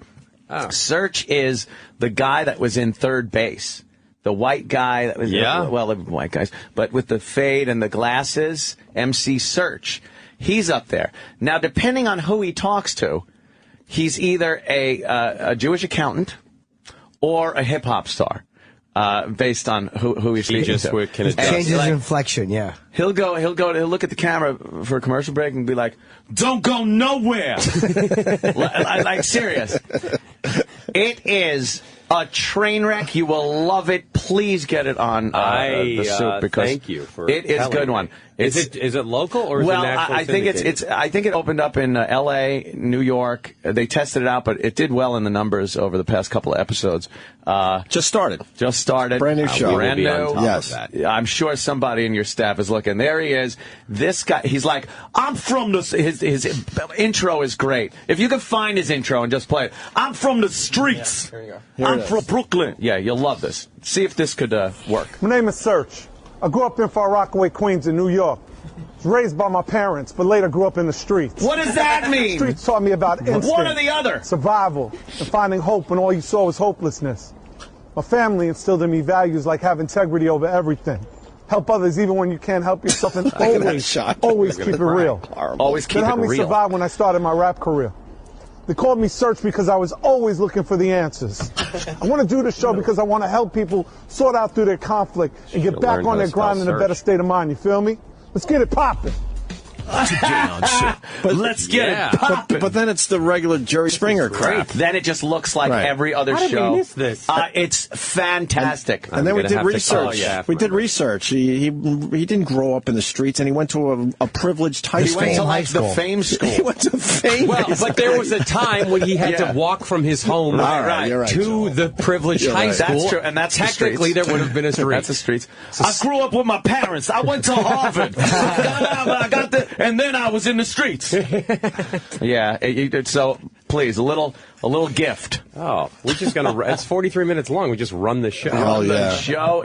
We did. We did the other day. The other day. Awkward. What has he been doing since before? Nothing. Yeah, nothing. Prepping for this. He's been in the streets. He was on Arsenio the other night. It was almost unwatchable. Can we do the freestyle? It was only watchable because it was so bad. Let's do the freestyle before Joel gets out of here. There he is. How did you like do you like Arsenio? Have you been playing any of his clips? We don't do late night that's shows. True, late because it opens you up to a the lot of the inability stuff to get on the show. Well, no, but technically because a lot of their bits are really funny, or if it's a weird interview, that's it's true. Well, that's because whoever's doing it is a good interviewer, and so it's a. You're looking for more MC Search. Well, give him this clip too, and then we got to get him out of here. Fantastic. It's on Arsenio. I kind of want to show them the mind that I enjoyed 20 years ago. Arsenio is a vampire. He did not age. Yo, those last 8 bars that you were doing for the Hey Jude. Or can he do that? Can he? This is good, though. Oh, I don't need a mic. You don't need a mic? No, I'm good. Nothing more embarrassing. The bars of Hey Jude? Go, Search. 20 years ago, I was on Arsenio, and now I'm back here talking about my talk show with a whole lot of good-looking people like that white boy with the blonde hair. How you doing, son? What's good with you, kid? Yo, I hope you watch my show, and I hope that you live a positive life. This is how I should have done this, too. Yes. Cut up. Let me shut up for a second real quick and just come back up and, excuse me, let me rhyme. This goes on for 15 minutes, right? It only feels that way. But I'm still butter. Don't think nothing about this bad mother. Shut your mouth. No cursing, no rehearsing. This is just plain searching. Arsenio. There you go. All right. Guy's good. That's good. That guy's good. That's good. And then Have you had him in yet? No, not yet. He left here, hopped into his DeLorean, and came back to our time. No, have you had Search in, too? Not yet. No. Oh, boy. That's going to be a big get. Yeah. I can't wait for that day. Search. That, we will use that a lot on Thank the show. you. Well, Joel, we got to get you out of here. No. You got TV to do, damn sir. it. Oh, that's right. Any questions for Kelly or Michael? Kelly, Ripa, and I'll tell Michael we said hi. He used to do our show. He did. And Kelly was on once, actually, too, yeah. Yeah. We like those guys. Yeah, they're very nice people. You'll have fun over there. Community Season 5 tonight at 8 o'clock on NBC. Yes. Sounds like a very funny try episode. to watch it on time, kids, but I know you won't. I know. It's a different Watch it on your world now. computer. Pressing buttons. And Do Hulu numbers count for you guys or no? I don't know, really, because we always do very well on Hulu, and so I hope they do. They should just add all it up. Just add it all up. We always trend on Twitter when it's on, but then the numbers aren't all, we're up against the Big Bang Theory, which the entire world Isn't watches everybody at once. against that? Because it's on 8,000 times. It's on, then we're up against NFL football during the fall, so that was great, too. That's fun. Really just See putting these it right live there. events. They have faith in you. See? If we could just get the Dolphins to come on. Just take everybody out. All right, let's get Joel All out right, of thanks here. for having me, Joel, guys. thank you, Joel man. McHale, Great to everyone. see you. Leave your penis alone. The Opie and Anthony Show is back on.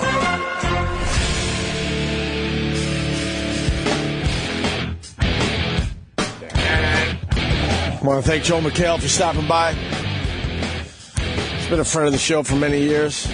He hasn't forgotten us, which is nice. He's becoming a big star, that guy. No, yeah. Hey, did you get... Wait, we're going to do this. Oh, I know. Just real quick, though. Did you get that thing? That email? Oh, yeah, I did. Nice. Right? Yep. What email? Yeah. What email? I was very happy to see that one in there. Mm-hmm. What email? What email?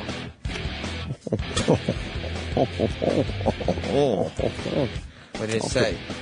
What? The email. Maybe it's none of your beeswax.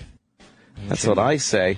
Maybe it's none of your beeswax. Then it was rude to bring it up around me. It was. And it's going to be even more rude. Some shit is going down. Oh, yeah. I get an email. Oh, where the hell did it go? Wait, did I? Oh, no. No, you didn't get this email. Oh, no. This was for me and Opie. Yep. Oh. I don't even know where it is. Oh, there it is. I'm not on Nambla's mailing list, so. Get the title there.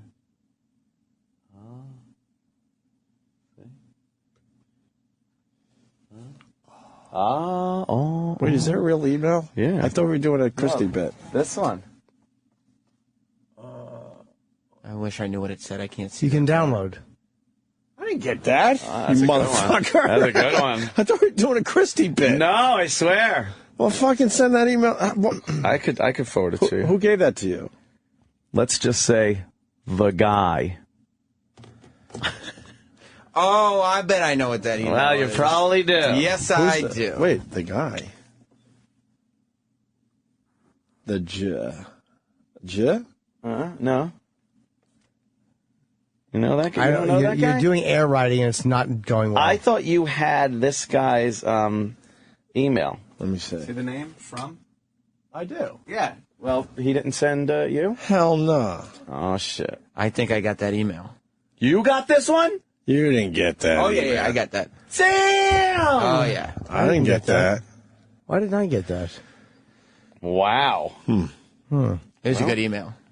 Wow, man. That was a good. When I saw that, I'm like, yeah, that's a good email. I thought we were doing a Christie bit. No, I didn't know it was a real email. No. I look like a fool. We keep things quiet. So anyway, Community, I didn't see this. But what's his name? Putty? Danny Putty. Putty? He was on once. Yeah, he plays Abed on Community. Yes, he was on once. Yes. And, well, the show came back last week, Community. Right. And Dan Harmon is the showrunner again. Right. And last season he was not. And it's pretty obvious because this season, like, even the first 2 episodes were way better. Goddamn hilarious. Why wasn't he there last year? Because Chevy Chase and him had problems? I bet. I think the network had problems with him, too, because he's very outspoken. He really doesn't give much of a fuck. So he'll say, but... so he was gone. Right. But he's back now, and the 2 episodes were really funny, and Danny Putty did a a very funny Nicolas Cage. I do enjoy a good Nicolas Cage impression. I guess the homework was it's for like a film class on the show. Yeah. And he had to watch 5 Nicolas Cage films. Oh. And they said, do not watch them in a row. Do not marathon view these movies. Like, it's bad for you. And so this is what happened when he did a Nicolas Cage marathon. Oh. Okay. This is my reality. This is how I learned to be. Say as loud as you can. Yeah. Hey, you? What am I doing? Volume. We're in trouble. That's really low. You're cranked over there. I'm cranked over here. Better see if there's a better one. Oh, boy. That so far is lackluster. Oh, boy. Okay. Yeah, if no one could hear it. Maybe nice setup, though. Someone grab it and pump it up in the back, maybe. Yeah. Can you hear this? Nope. I could do my Nicolas Cage in the meantime. I can't hear this. Nope. Why? You can? Yeah. Castor Troy. It's good, right? Yes, so bad. It's terrific. Still good Nick Cage. Let's try this one. All right, this one. Huh? Huh? Dear God. Let's go. Okay. Stand back. Give him space.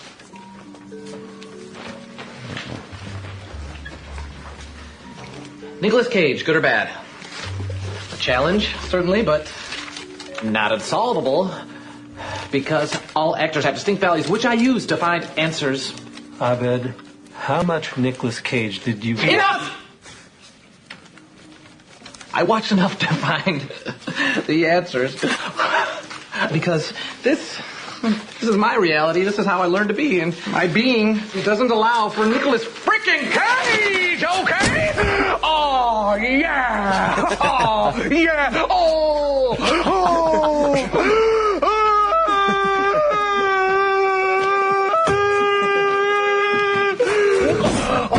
I'm a cat. I'm a sexy cat.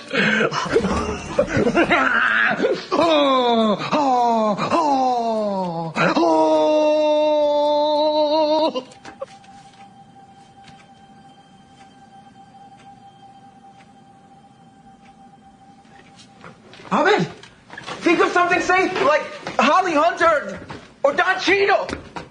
I think you talked it up too much. If this coffee was hotter...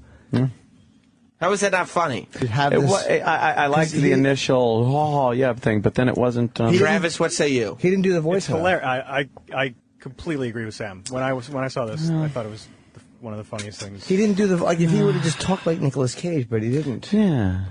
It's hilarious. Jimmy did more of Nicolas Cage. Yeah, Castor Troy. See? And mine was better. Huh? What was it? Huh? Okay. Okay. Yeah, see? That's perfect. Yeah, I do a better Cage. Okay. All right, well. Let's go to Joe in Cleveland. Maybe. Joe. Hey, Joe.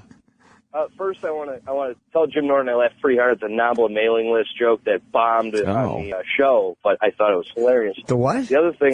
Nambla mailing list joke? Mailing list, yeah. I caught that, as did everyone else, but no one in the studio. Anyways, big-time fan, get to the point. The emails come out because anyone that's a public servant, their emails are subject to public information. O&A Army, pests, knuckleheads. You can go to any public servant and say, give me your emails. And they have to give you their emails. And if they delete any, you can sue them and get paid. And people actually do this for a living. But if they, hold on. If they know that, then why would they write emails like that? And why would you write that? State the obvious, they're retarded. The other thing is, if you have a issued public servant BlackBerry or iPhone or whatever it is, and say you decide to sync that with your personal handheld device, you can get that subpoenaed, and then you have to give that over. Your personal device, all your pictures, all your personal text, all your personal emails, as well as your history for what you look at on the internet, are also subject to review. How about I just say I have to go to the bathroom and flush down the toilet? Mm-hmm. Well, see, that's, you go to the iCloud or whatever it is. And by the way, right. Norton's impression of Nicolas Cage sounds a lot like Steve the Doctor doing an impression. Yes, Dr. Steve. Castor oil. Castor oil is good for you. You guys ever want to come to Cleveland and go shooting? Get a hold of me. Well, we were there a while ago, and where were you then? Yeah. I wasn't a Cleveland police officer at the time, but now I am. Oh, so. damn. Look at you. Yeah. All right, sir. Well, moving up. Thank you. Thanks for the info. I think most of us know that, though. Yeah. You're not safe in the corporate world. But if they know that anyone can get at their emails, it makes this even crazier. Yeah, you don't write fucking, let's fuck up their traffic. Right. But you may take it for granted that it's such a basic thing. Like these guys, again, for them, it may be so commonplace that it hasn't been brought up or it's never been an issue. Governor Christie still not talking, huh? Nah. There'll be an announcement, I'm sure, before he even, he won't just pop up. Right. I would see that. Where were you going? To Dennis Rodman. Yeah, that's exactly what I was going to say. Dennis Rodman is a fool. He is a buffoon. Yeah. In my humble opinion, a raging alcoholic with fucking brain damage. I think he does have some brain damage. He's a fool. Yeah. And now he's apologizing because I think he's, finally realizing that, he's not going to do well in America now. People are fucking pissed off. What an ass he made of himself on the world stage. Right. And the best part of this whole story, we've been talking about it for days, maybe off air, I'm not sure. The guys he dragged along with him. Those poor bastards. Study their faces the next time they show Rodman yelling at Chris Cuomo. Yeah. They're all sitting there like, what the fuck did we get ourselves into? Firmly planting their faces in their own hand. And they look really depressed, like this is what my life has come down to, that I'm following this idiot. He's our spokesman. He's a blithering idiot. Yeah. And I think a lot of the players have realized, oh, man, this was just stupid to do. Bad idea. Yeah. And now Rodman's just claiming I was drinking. That's why he had the outburst with Chris Cuomo. That's a good thing to do. And he's starting to say that it was a bad idea, right? I didn't mind his outburst because Chris Cuomo was kind of baiting him. And it's like they're there on this basketball thing. And it's like everyone knows the guy's not a politician. But he sounded like a fucking idiot. Oh, he absolutely did. Yeah. And Rodman should have been called out. I mean, what is he doing, really?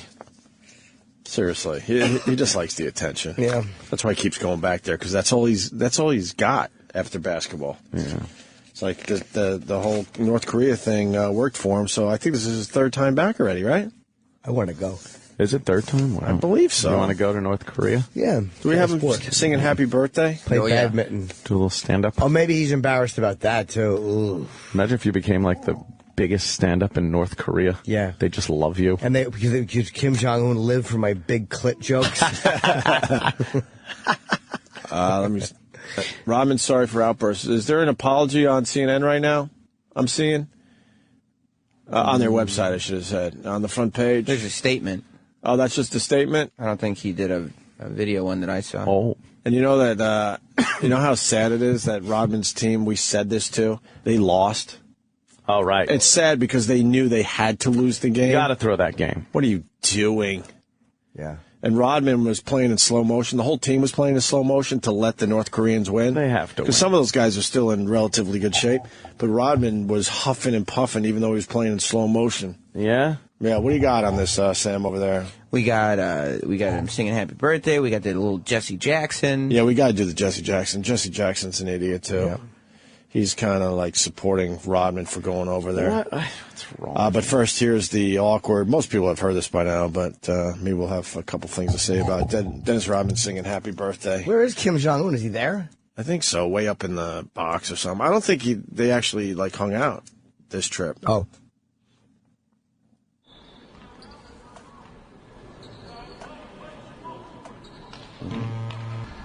Happy birthday to you. Oh my God, this is sad. This is beautiful. It's like to hear Kalashnikov fire, riddle them. How do those...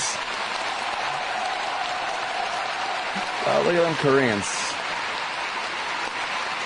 They are a very polite, structured group. You sure they weren't supposed to win, like the fucking Pyongyang Globetrotters or something? Right. And they're like the generals. What was the final score? Well, look at this game, though. I mean, it's just in slow motion because they just know they can't win this game. Oh, God. Look at all the people. Look, they're not even, like, defending the North Koreans. No. They should be throwing some elbows. Oh, they're all dressed the same? They're all, like you said, they're a very structured society. Oh, yeah. They're all dressed like Viet Cong. Look at Rodman, like he's huffing and puffing, and he looks like he's wasted. There's no fun vibe there. Oh, my God, no. Birthday, tyrannical murderous leader. No? They love black. I think this is it's a very historical day today for everyone. You could just say historic. To see that we can't coexist with each other if we just take a deep breath and that's what it takes. This Deep breath, and the nuclear fucking program will go away. Extortion. Look at certain things. So I think that it went very well for everyone involved. That's good. What is this? The presenting of the trophy? I guess.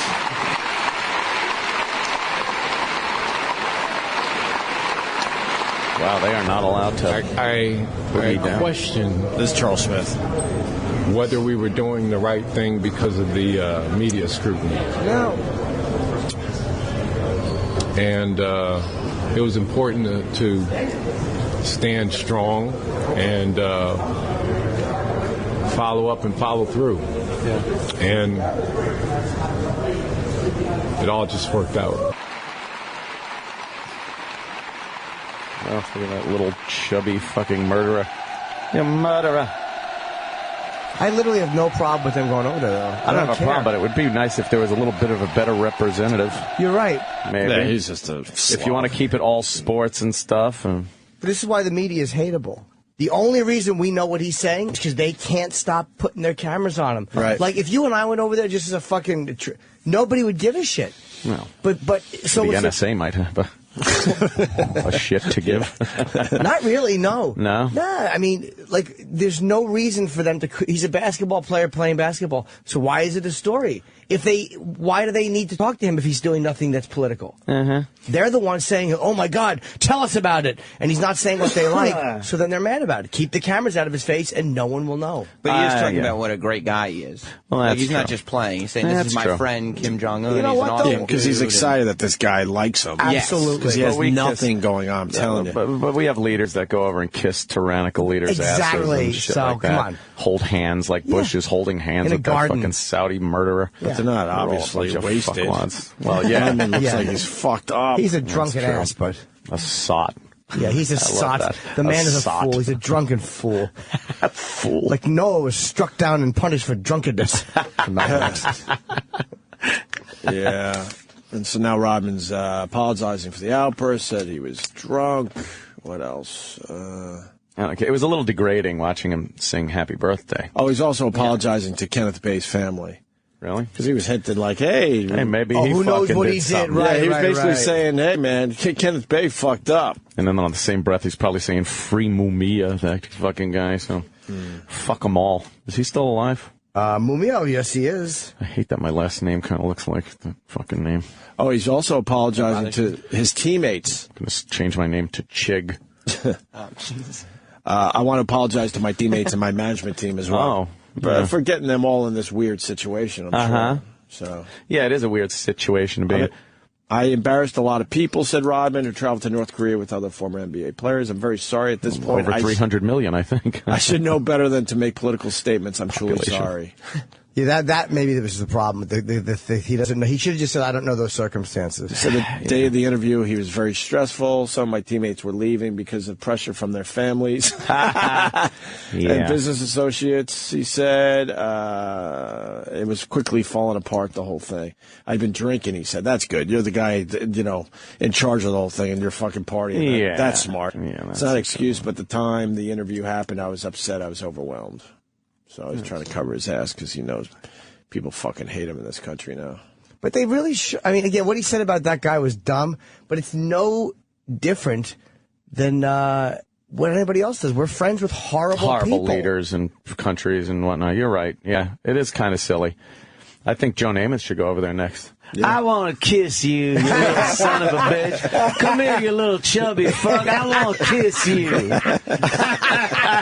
Fucking drunken Broadway Joe. Another sot. Yeah, he's executed for trying to make love to Kim Jong-un's fat little mouth. You're pretty. I want to kiss you. Oh, God.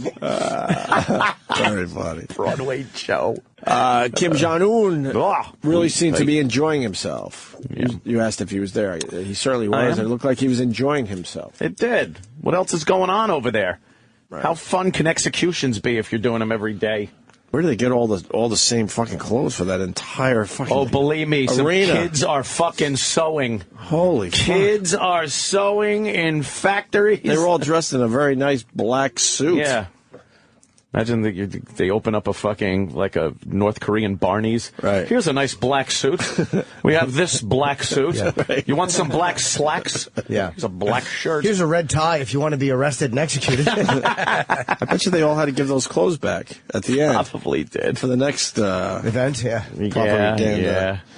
They are a broke-ass fucking country. And then we got, we need Sam here because he's got the Jesse Jackson clip. Sam. They asked Jesse Jackson about the whole Rodman thing. And because Dennis Rodman's black, I'm sure he supported him for no other reason. Pretty much. There was a charity thing a guy did. I have to just say hello to somebody real quick because I forgot to do it, where he won a thing and there was a charity. So hello to Lando, 244, CJ Calando. I fucked up. Nah, but it was a good charity thing. It's like money got donated somewhere, I think. It was nothing. It was just I promised I'd mention him, and I've been forgetting to do it for a month. He didn't lose the Falcon in a card game. He could have sold that. It's a different Lando. This is not the handsome black mustachioed one that we all jerked off to. Can we see the Jesse Jackson clip? Yes. Please.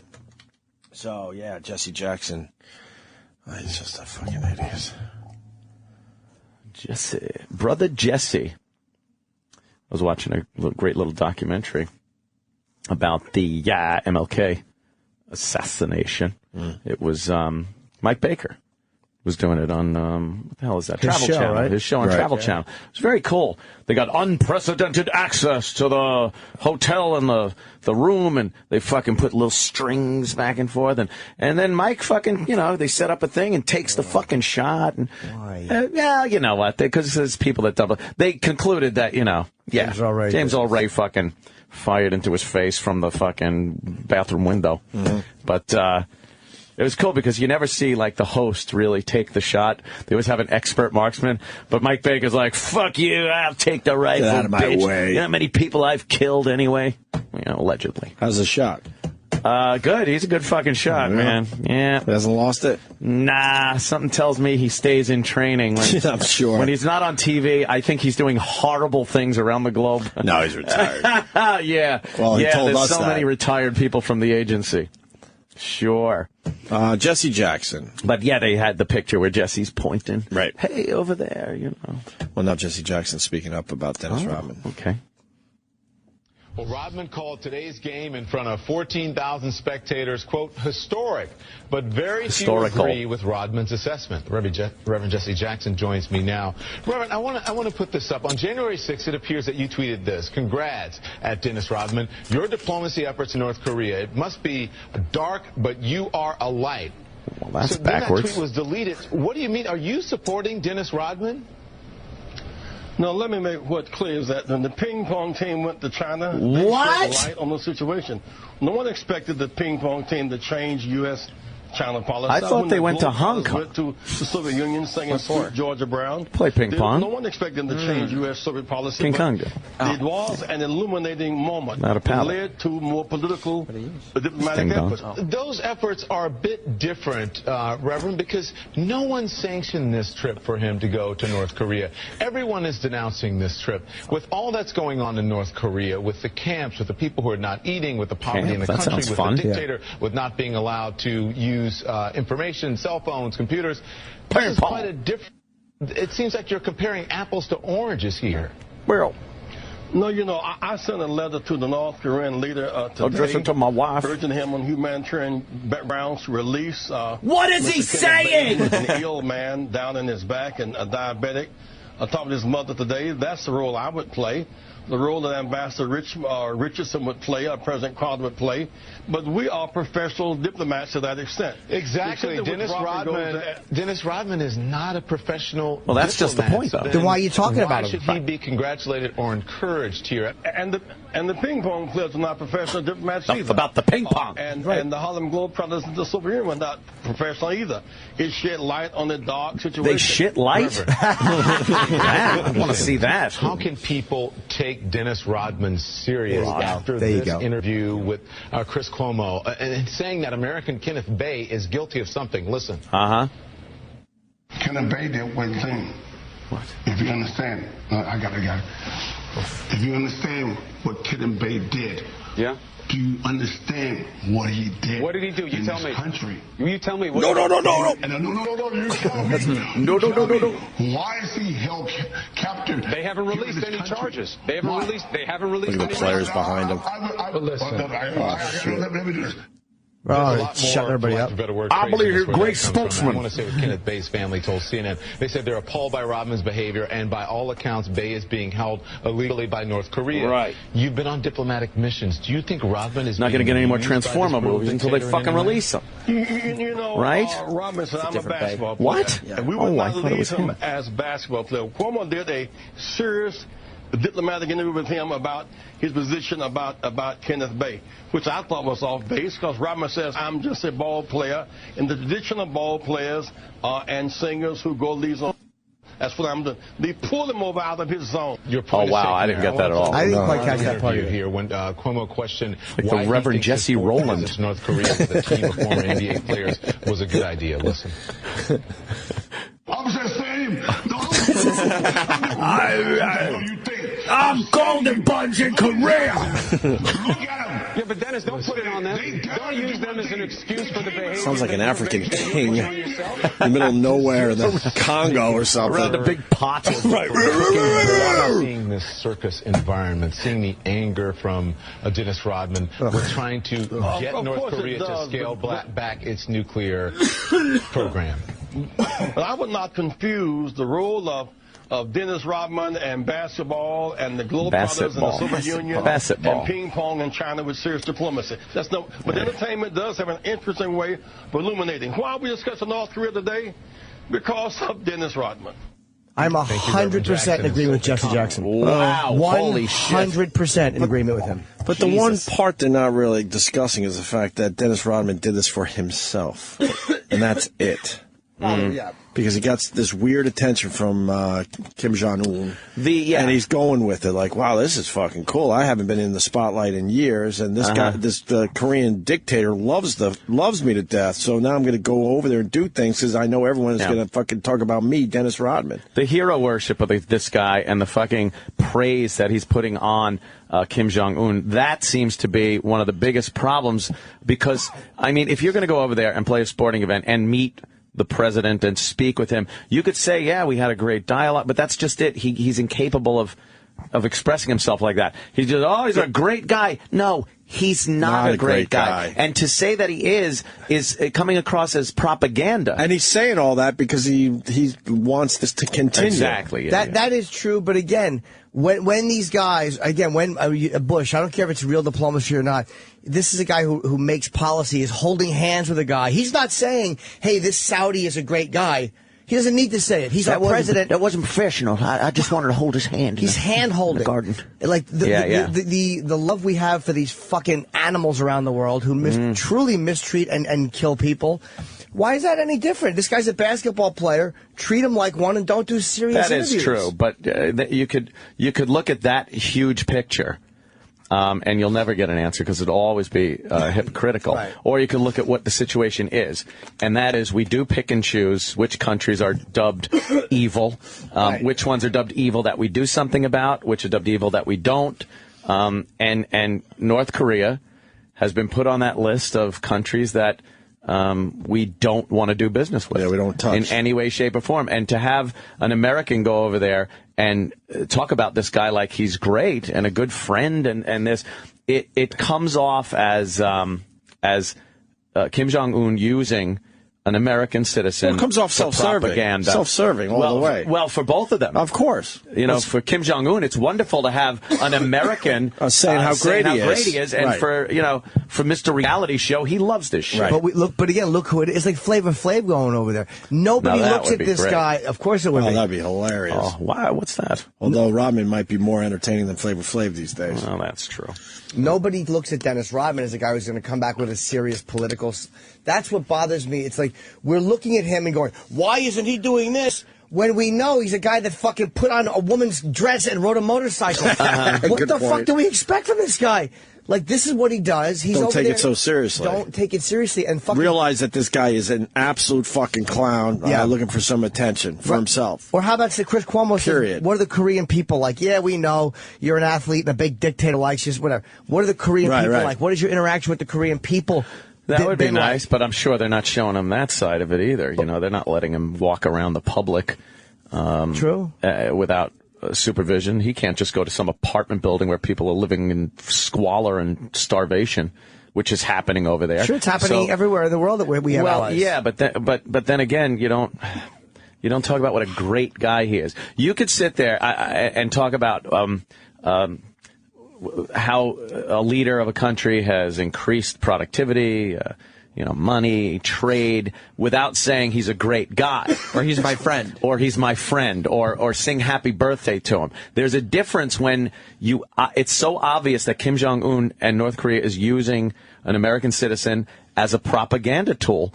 Regardless of how well it works or not, that's what he's doing. And Rodman's a dummy for playing into it. Yeah, it's a little, And he knows he has to sing happy birthday. I have no problem with it either, Jimmy. Right. And he knows he has to sing happy birthday to the guy to keep it going. That looked degrading. That's embarrassing for Rodman that he did It was. And then he was bowing. God, go fuck yourself. I don't know. Look at Beyonce, and they sing for dictators for $1 million a shot. They know what they're sing doing. For my dictator. Fucking whore. Well, it's all wrong, Jimmy. Yeah, but I have no issue with any of the entertainment stuff because, again, I know what they are. Rodman's the guy who fucking stops a ball from going through a hoop. I don't take anything he says politically seriously. It's valueless. I don't think anyone does. Yeah. No, it's just the fact that he went over there. Yeah, and he's kissing this asshole's ass. That seems to be the issue. I think if he wasn't doing that, I think the criticism would really come off as silly. Just fuck it. But I think that fucked him up. As far as him looking like an idiot. Well, then we should criticize. It may sound crazy. Let's all attack the woman who married Charles Manson. Or fucking bash the woman who married Richard Ramirez. Like, okay. But you know what I'm saying? It's like we're just selective, and that's what bothers me. All right, listen, we got to take a break because we got the Impractical Jokers coming up. Oh, that's but right. Before that, I want to do the men that dress as living dolls that we teased yesterday. Yes. And I know Jimmy's got to leave early, so we want to definitely do that before he gets out of here. So we certainly could go back to the Rodman thing. Yeah, I'm sure there's going to be more shit about that coming out in the coming days anyway. Yes. All right, stay there. After 20 years, you would want a break too. But the guys are back now. Enjoy. It's the Opie and Anthony Show on Sirius XM.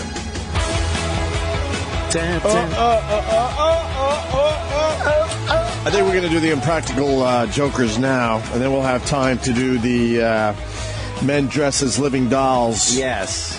Thing after that before Jimmy leaves for North Carolina. Where are you going to be, Jimmy? I'm at Good Nights tonight through Saturday. Yeah. And Pittsburgh, February 28th. Tickets go on sale tomorrow morning. And Borgata Saturday is sold out, so February 14th is the only one available. Nice, very I'm good. going to that. Are you? The 14th or the 15th? Both days. Will you be my Valentine? No. Yeah, we're going to go. You mo. Are you coming down? I would like to. I Come go down, every man. year. What the fuck? I'm going down. Are you surprised by this? I'm always surprised when people come to see me. I got Really? quite Why? the, I go every posse. year. I have low self-esteem. This is literally going to be the 5th or 6th year in a row down there around the same time. I have very low self-esteem. I got quite the posse coming down. Yeah. You got the whole fam. The whole thing. My sister and Patrick were able to get someone to watch the kids. So they're coming down. Aunts, uncle. It's going to be quite the shindig. Good. For the Jimmy Norden show. Got to find an opener. Oh, no, you don't. Where's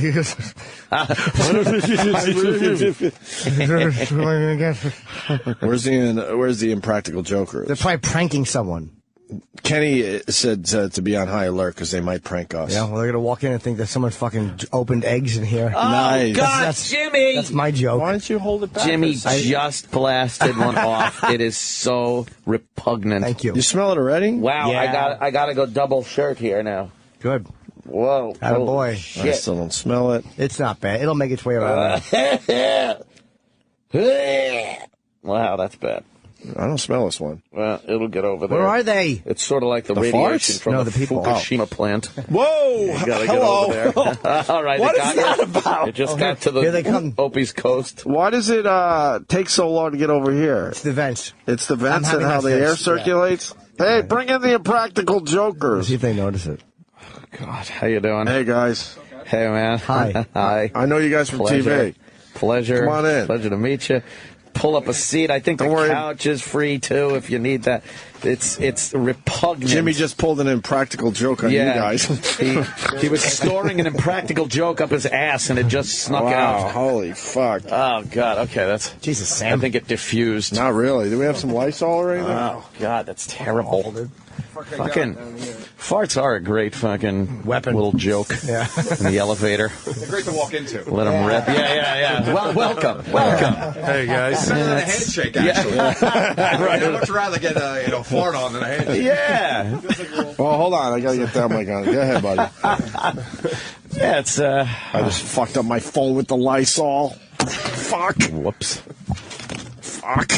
Well, welcome to the program, guys. Honored to be Thanks here. for having us. Thanks for sitting on this when we walked in. Is it really an honor? Is it? What are you doing now? I'm fixing my fucking phone. This is not to be done during an interview. A very important interview. It's in an interview. You guys are from Staten Island. Oh, Yes. I wasn't going to say that. I do know I was going that to go right to the show. without reading the one sheet. I know that because I do watch Impractical Jokers. Yeah. And supposedly I met one of you guys on the street, but I think that was Roland just lying. But he refuses to give up the lie. Right? Yeah. I remember when you had first watched the show. Yeah. You regretfully gave us props for liking it. You were like, I didn't want to like it. You were like, oh, they're pulling it off, these guys, and I almost hate it. Oh, they might be listeners of the show. No, I was surprised I liked it, I guess, because, a lot of the prank shows, I don't know, they're shit, right? Oh, that's right. We're on. They really You are. can curse. Oh, it doesn't fuck, matter. That's great. Yes. All right. Once You you- lost a lot of weight, huh? Thanks, man. Thank Doesn't you. he? Going to the gym, eating better. Aging better. Why don't we start with this? Explain the show for the people out there that haven't seen it yet. Sure, Murray's the best at that. go ahead. Murray! The show is, we've been best friends since high school. Went to Monsignor Farrell Old Boys Catholic High School on Saturday. All right, stop describing it. Why did you go to an sounds old good. boys high school? It seemed like the thing to do at the time. No, man. I mean, I almost went down that road, and my mom was the one like, hell no. If you saw me in high school, I think you'd understand. This story sounds like it's going to turn into that Brad Pitt fucking movie where they all get raped. So you know the show. Yeah, we all met in the nurse's office laying face down on gurneys. And it was a male nurse. Well, Best friends ever since. Did you guys get the pussy, though? How do you get the pussy if you go to an all boys high school? You don't. Sister schools. You don't Listen get to it them. during school. Yeah. You look for it like just right before and right after. Right But it makes it Immediately right before and before. immediately But after. my point is, it makes it a lot harder because you don't have the fucking parties and all that. What are the skills you have because you're not talking to Right. girls every day, just in and out of class. No, I had no skills with girls until well after college. As a result, Had? Yeah, I think that's weird because it's tough enough to be brave enough to ask a girl out or something that you see every day, and you guys have to go find it somewhere else. Did you do things with other girls schools? Yeah, You yeah, get we together. had like 3 sister schools, so they would all converge. Like they would be there for driver's ed after school. Well, and so Q and Mur found it. Q and Mur were in the drama club. Yes. Red flag there. Red flag. All boys high school and the drama club. Wait. It was the only way that you could meet girls. So like we would be doing like West Side Oh, you Story, could and be a I'd be football banging player. a girl backstage. You could be a What were you football- doing? Are you doing football player Are you and doing have a finger shoe with quotes when you say girl? girls meet the girls. I mean, Murray, backstage. Finger bang him. It'd be like the nurse's office all over again. Joe was the president of the math club. Yeah, man, I was a math league. Oh, my God, these guys are nerds. Really, These are the worst guys ever. Chick magnet. See, we had to get a TV show to get laid. You guys understand now. Nothing says pussy like the quadratic equation. Oh, my God. I'll give you $100 if you can tell me the quadratic equation right now. You saved that $100, my friend. This is just sad. So, wow. So you were doing shit together back when you were kids then? Yeah, we were, we had nothing to do in high school other than prank each other. So we used to do crazy shit. And then. Wait, what kind of crazy shit in the early days? Well, there was, what was, Rice-Capades was fun. Rice-Capades. Well, hold on one second. This is high school crazy shit. You guys aren't going to think it's crazy. No, I understand. right now. That's why I said in the early days. Right. I gave you a little pass. Crazy shit. We would murder people. Yeah, it was whoever could dissolve bodies and lie. Yes. Oh, that's fun. You guys ever see the movie Taken? Yeah. I called in a bomb threat when I was in school, and I got the whole school cleared out. Always one guy that ruins it with like a story. Now his audience does. Wait a minute. Hey, wait a minute. We had a vermin day. Everyone brought in a rodent, and then we released it at the exact same time. Yeah. But not just us four, like everybody was in on it. Yeah. That's pretty cool. Yeah, that's really cool. Yeah. How many did you guys get? A lot. I mean, okay, there was probably, 100.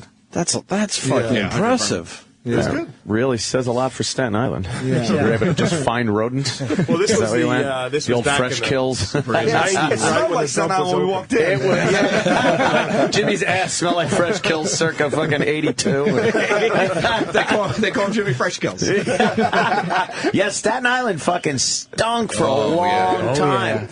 It was the big joke. When we were kids, my dad would take us in the big station wagon to the Fresh Kills landfill to go rummaging we would beg him to go rummaging through the trash. You guys never did that? No. That's great. People can hear the words that come out of your mouth, right? A lot of people. That's fantastic. There was no bulk pickup back then, so he'd bring shutters and shit like that to the dump, and we'd go rummaging through with me and my sisters. But the smell, we hung out in the dump a little bit because good. A few accountants. We brought our own garbage to the dump to save fucking what, $20 a month, whatever the fuck it was. Righteous. And the buck. smell is unfucking bearable. My dad is retired sanitation from Staten Island. That smell is retired sanitation from Staten Island. Really? That means don't mess with that guy. The automatic wink. Right. Okay. Why'd you do this with your nose? Yeah. That's wow. What a fucking odd setup. Because usually, you have your group of friends and you kind of. Did you at some point kind of go your own ways? Yeah, during college. We went to separate colleges, and then we reunited, and it felt so good after college.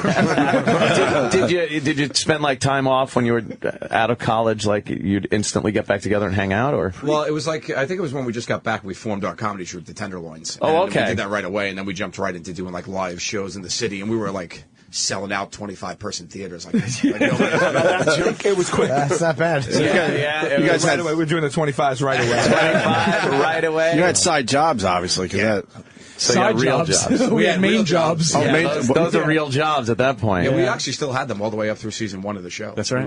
What kind of jobs you guys have? Season 2. Everybody was saying, "Don't quit your day job." Yeah, exactly right. You don't like that. Nobody had to tell us that. We knew.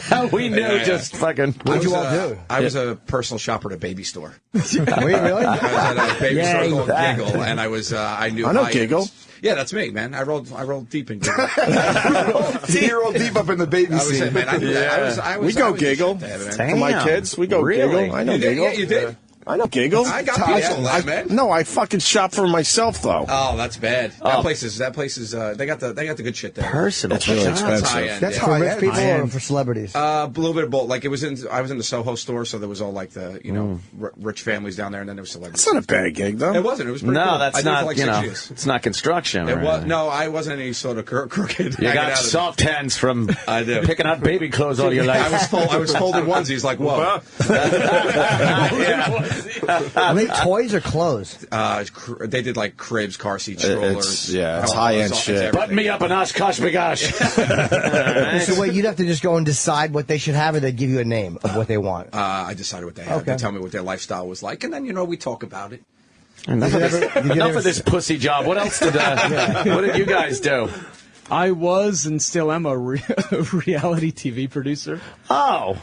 Well, how do you fall into that? You must have washed dishes or something at some point. Any shows we know, though? Well, I was unemployed for most of my life. Yeah, he was like a full-time temp. Okay. I was a full-time temp for a long time. Well, he knew how to shop at the dump. He didn't need money. Jesus. You work on any of the reality shows we know? I don't know. Let's see. Oh, that means no. Jesus. Our company does you Say Yes to the Dress, the wedding gown show. Okay. You know that, right, Jim? Yeah. I don't know that one, no. That's not one of yours? I'm stuck on Hats, Inc. Any real men jobs? Yeah. Well, we'll step up. We're on the couch, guys. We're on the couch for a reason. I co-own a bar and I bartended for a while. Of course. Yeah. You still got the bar? I do. Right. But I'm hardly ever there. Yeah. Oh, okay. I can't really talk. Getting that liquor license was easy. Wink, wink. I mean, sanitation guy from Staten Island. Is it a regular bar or is it one like in Chelsea? No. Because Jim wants the address. If it is. I want the fist seat. It's a regular. It's like a music venue bar in Staten Island. Yeah. Jim likes the reality show. Guess what's in the dress? Full cup. Yes.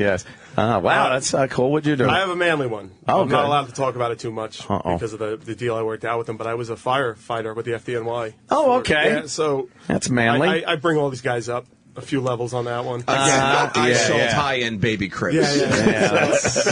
My company makes a dress show. Yeah. Self-served Appletinis. He's sitting in a bar, and this guy's saving people.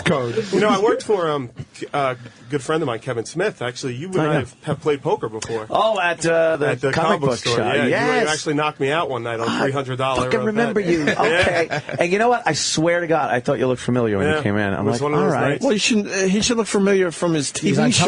No, I mean, beyond that. Yeah, you knocked me out. Beyond that, I swear. He's like, guys are on TV. I remember that. Yeah. Oh, you're familiar from a poker game I had once. It was fucking late. The sun was coming up and shit. And Kevin does not like it. He wants you to stay till the end. And finally, I just started making stupid bets to just get the hell out and go home, and you took me for How do you know Kevin? I worked for him. I interned for him when I was 19, and I worked for him on and off for about 8 years. He's a great guy. You guys are doing backroom poker games? My father doesn't know about this. Oh, shit. Fucking ski mask and a sawed-off shotgun at the next one. The liquor license for your bar is handwritten. Signed Dad.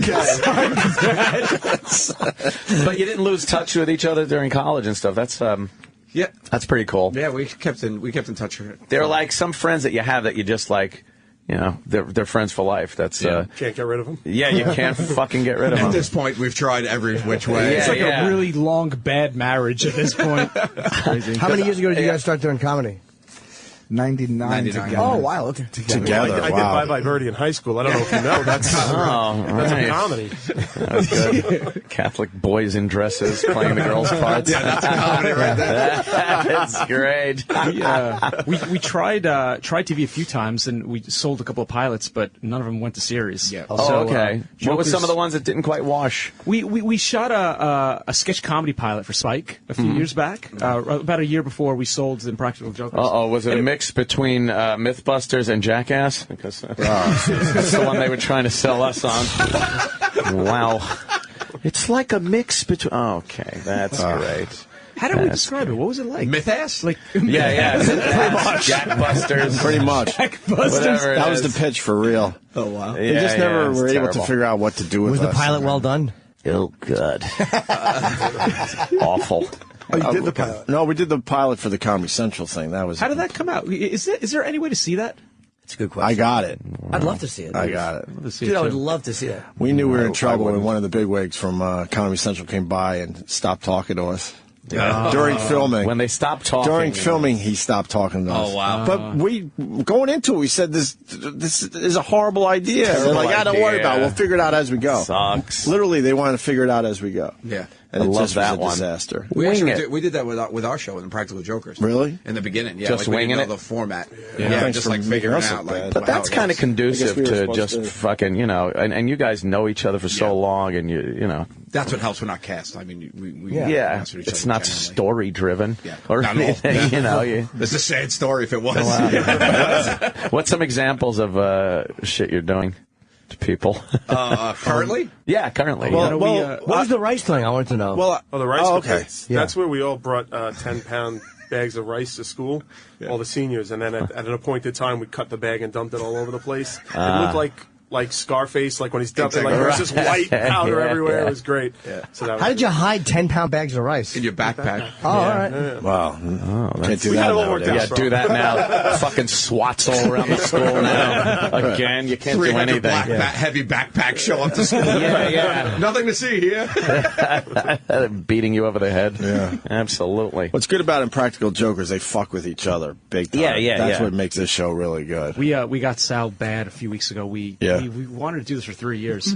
We crashed a wedding in Long Island.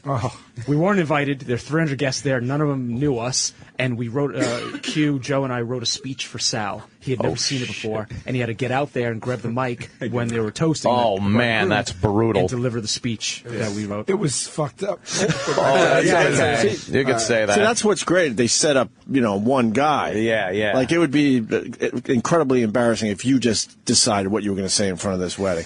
But they leave it up to the other guys, and then the one guy has to fucking deal with it. Were they horrified? Yeah, what was some of the stuff you said? It was 300 people, and by the end they were holding people back from charging me. Wow, really? PAs were playing waiters, and they had to go up and literally grab people's shoulders and make them sit down. But don't you know that there's a problem when you're going into a wedding and you don't know what anyone's doing yet? At least don't you realize they've all discussed it, and you're obviously the one in the fucking spit? Yeah, because that was a punishment. So how the show works is there's like 3, let's say, challenges during the show. We all compete against each other. Whoever does the worst gets punished. Right. So I knew I was walking into my punishment. I was dead man walking. Oh, you do. Okay. Yeah, and they're not going to be nice. No, I think I closed the speech by saying, well, first of all, their names were Gary and Crystal, and I'm like, the Gary and Crystal, I'm reading this, we both know are dead, and from the ashes rises Garstel. And I want to tell you guys something that my grandfather told me when I was younger that gave me chills, and I still feel it to this day. He said, Sal, I shot a lot of Japs in World War II. Oh, shit. Guys, there's no denying you're great together, but sometimes marriage can be like war. Don't let the Japanese get in your way. Holy shit. And the mother-in-law is just sitting there like, who the fuck? Wait, so they open up the floor if anyone has something to say, or? I walked in after the best man speech, right? And I took the mic. Just grabbed the mic. One person knew I was there. Yeah. One person. Oh, wow. And I took the mic and said, I was my old friend. Okay, because we're suspicious of shit that's set up. We were just talking about Grandpa. Yeah. Bad Grandpa? Yeah, Bad Grandpa, and how, some of that stuff, obviously, was set up, possibly. Yeah. And Borat and stuff, but, What I was going to ask you. Oh, did you get clearance to show it on the show? Yeah. It'll be So how did you flip that after everyone's all pissed off? Does someone make the announcement like, hey, let's chill out here? Yeah, our producers go up and say, and it's the magic of TV, and everybody's like, oh my God. There's a fair amount of people that didn't sign. There was like one or two tables that were really fucking... they're the same ones that fucking that had the Polaroid ripped up in fucking Connie and Carlo's wedding. So you just cube those people out and you're good. Well, we just blur the people that don't want to be on TV. Right. Wow, that's a great one. Damn. Hell yeah. Crazy. I mean, we've been doing it 3 years, so we just kind of keep pushing it. So we can, if I'm terrified, we know it's going to work probably. Yeah. So you should have finished it off with evoking your right of prima nocta. First night. There. Yes. The old bride. Yes. Like Caligula once said. We just got Joe at the casino in Atlantic City. He was punished. We put him on stage. Yeah. And, that's in tonight's episode, right? Oh, yeah, tonight. So you want to tell them what we did to you? We were at the Borgata filming. They let us film there at the Borgata, which is cool. And my favorite. We show up at the theater, and they're like, all right, Joe, we're going to put on a show. I was like, all right. And they're like, you're going to be an escape artist. Oh, shit. I was like, oh, okay. So I walk out on the stage, and they have these 2 hot girls that come out, and so I'm out there, and I'm like, all right, the only thing to do here is own it. Be like, all right, I'm gonna escape. The theater's full, it's 1,000 people. Yeah, so I'm like, hello, everyone. So I put on a show, right? Wait, I'm going to slow you down. Why is the theater full, though? Because we got to Borgata to tell... We're giving out comps. Yeah. Oh, it's a magic show review. Okay, thank you. Oh, So we had 45 minutes of real they show. Put on a real before. show. A real magician comes out. He's sawing the bitch in half. The whole thing. So then I walk out and just this. They put me in a sequence tuxedo. So I'm like, hello, I'm going to escape, but I don't know from what. So these 2 hot girls walk out, and they walk out with this straitjacket. So I'm like, okay, I'm going to be in this straitjacket, and I'll escape before your very eyes. And as I'm about to start, they walk out with chains. And they chain me up, and they're like, oh, and I'm like, and plus these chains. And then they're like, they walk out, and then they come back again, and they tie my feet together.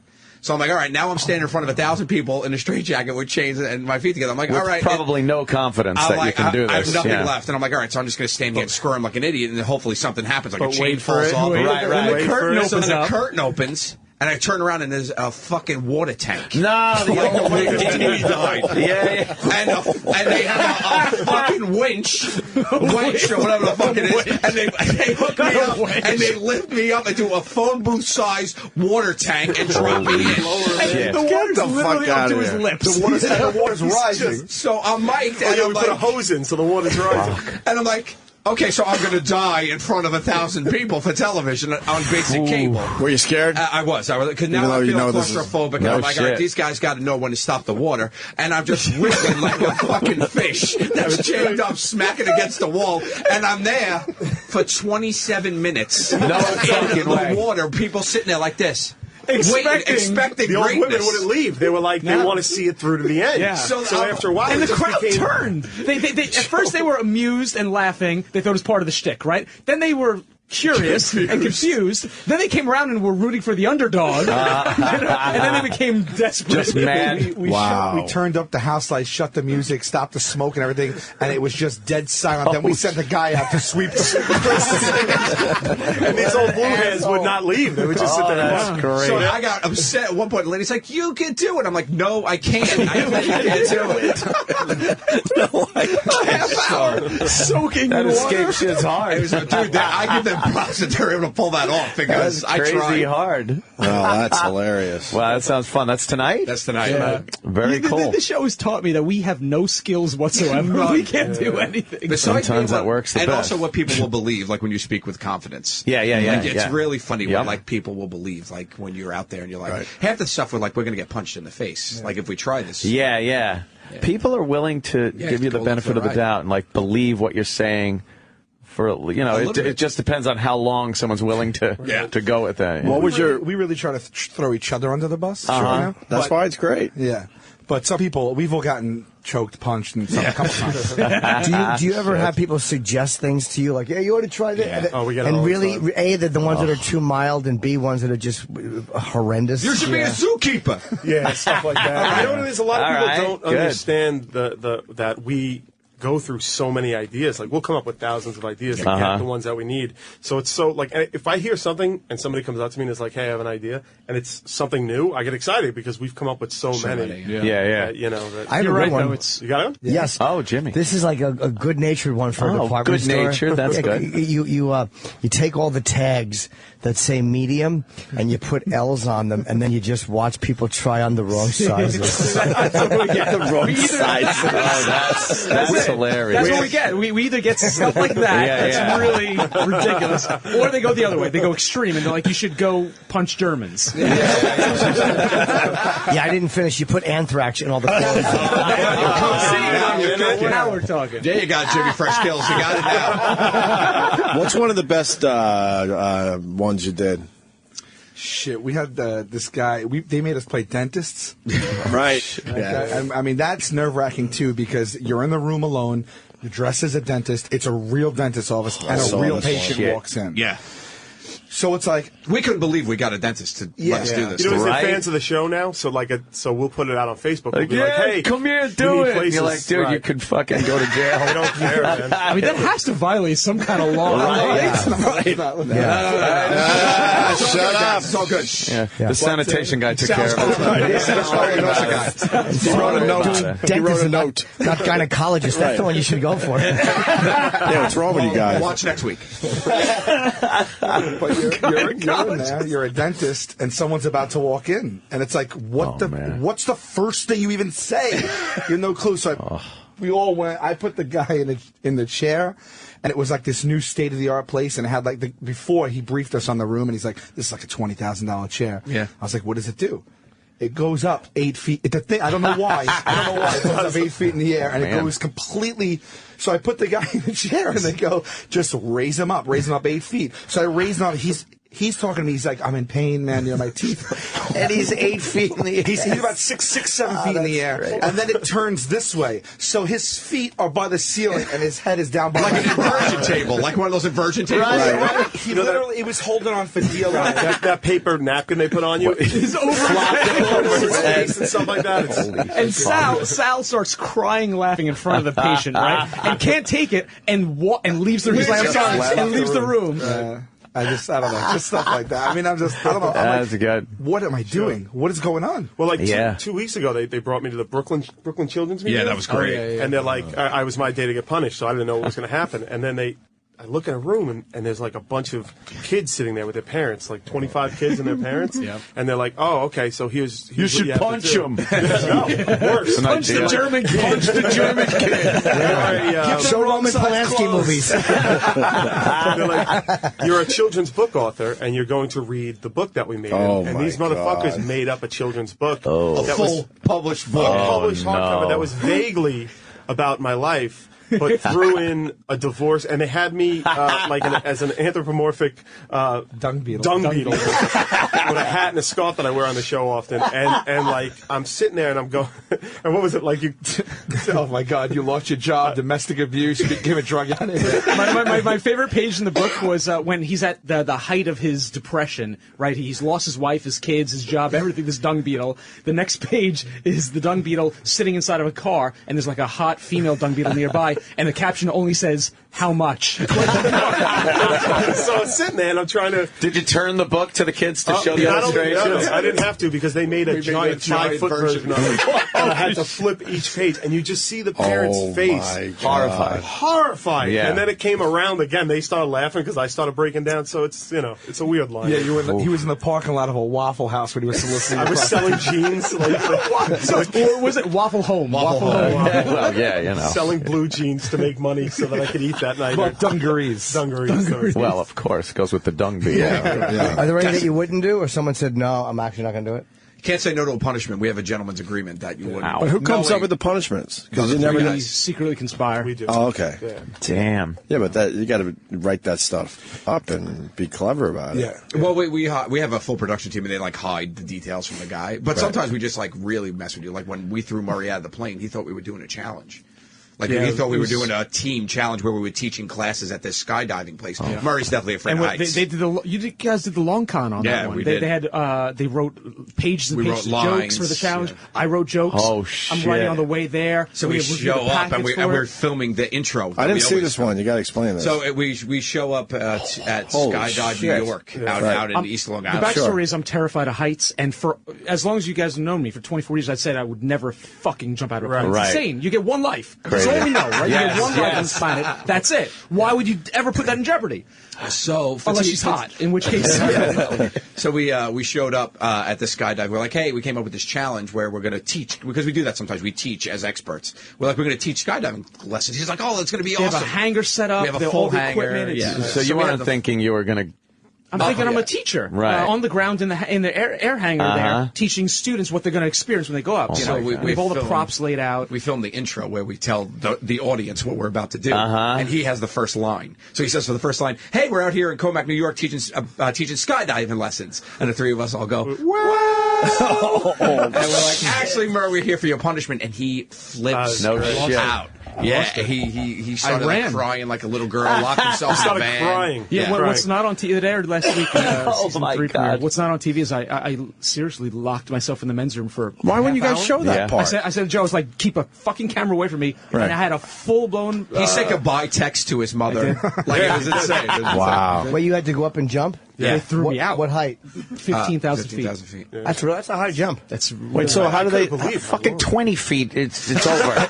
You're dead. You're dead until you're dead. 8 feet from the ground. Right. You're dead until that 8 moment. feet, You right. can survive 8 feet. Anything more, you're If you fell out of that dentist chair, you might die.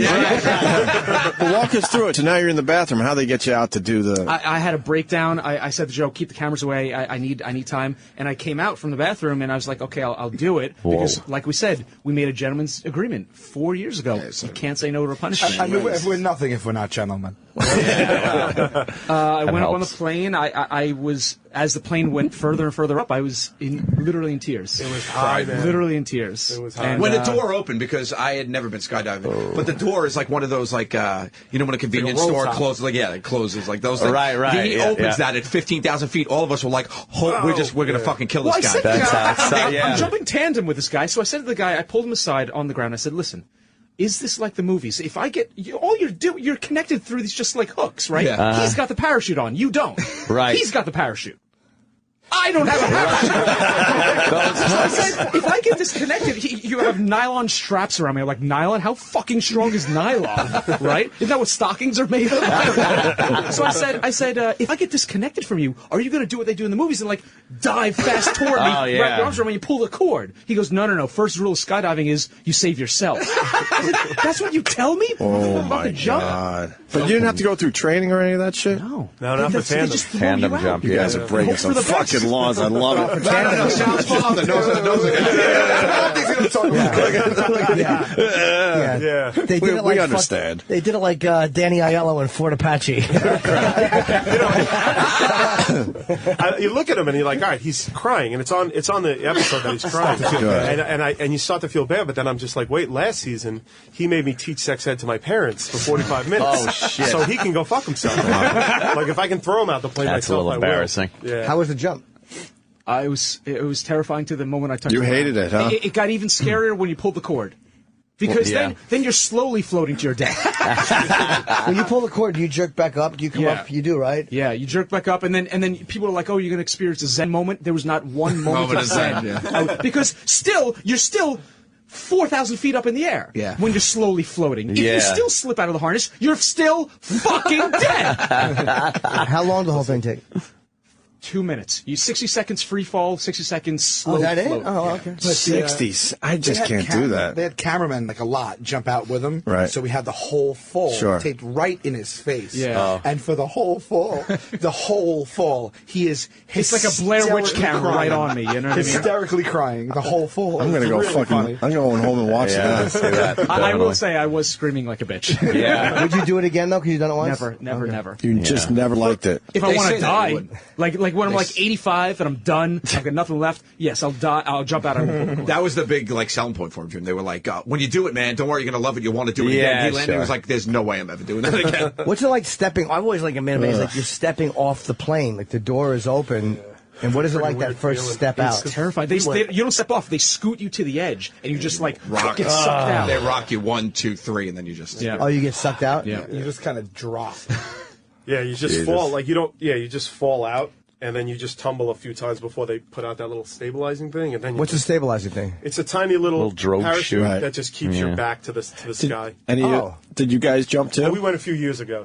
But I mean, you didn't do it that same day after you were done taping or anything? Landed safe. We knew that we ran the risk he might seriously have like a heart attack about it, so I was going to be the backup, but he did it. He stepped up. What a guy. What's the safety? I never heard about that. Is a little one that a pre-parachute? Yeah, it's 2 parachutes. 3, right? There's 3 parachutes. 3, yeah. Yeah, the safety. No, but I mean, the which is the one that the drogue chute like holds you like where so you're you fall like this. Yeah, and you don't spin. It's just so you. It's a tiny little thing. So you're not rolling end over end. It kind of.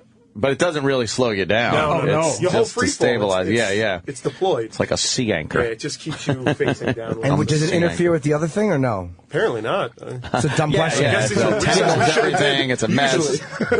Well, does everyone die ever? That was a good point. Yeah. That was a dumb question. What's their safety record out there? Did you check? Yeah, we did. The guy, actually, the guy that he jumped with had, what, 18,000 jumps? 19,000 successful Doesn't jumps. matter. Which is Everyone's got however many they have before the one that killed them. Yeah. Doesn't matter. That was his point, exactly. Right. He's like, it only takes one. I don't Just want to be the one. I get.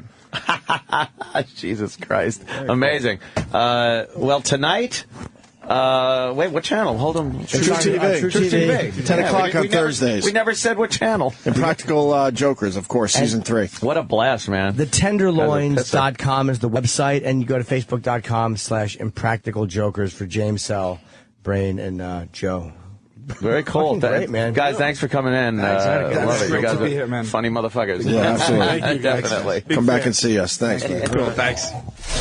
Gave up figuring out the TV show, I guess, but we took a lot of TV meetings. Everyone wanted to do something with us. They just couldn't figure it out. I don't know. And honestly, we couldn't figure it out. No, because it was always based on the radio show. And I think the best idea for us, as far as that would be, a show about the radio show. It's based, like the anchor part, the base has to be this. Is this. And then it shows the difference in the three of our lives. It's amazing. So if they, did that, spend some time with you, spend some time with me, some time with Jimmy in our individual things, I think that'd be great. Go with our strengths. We know how to do this. Yeah. We know how to do this. Put it on your TV. Put it on your TV.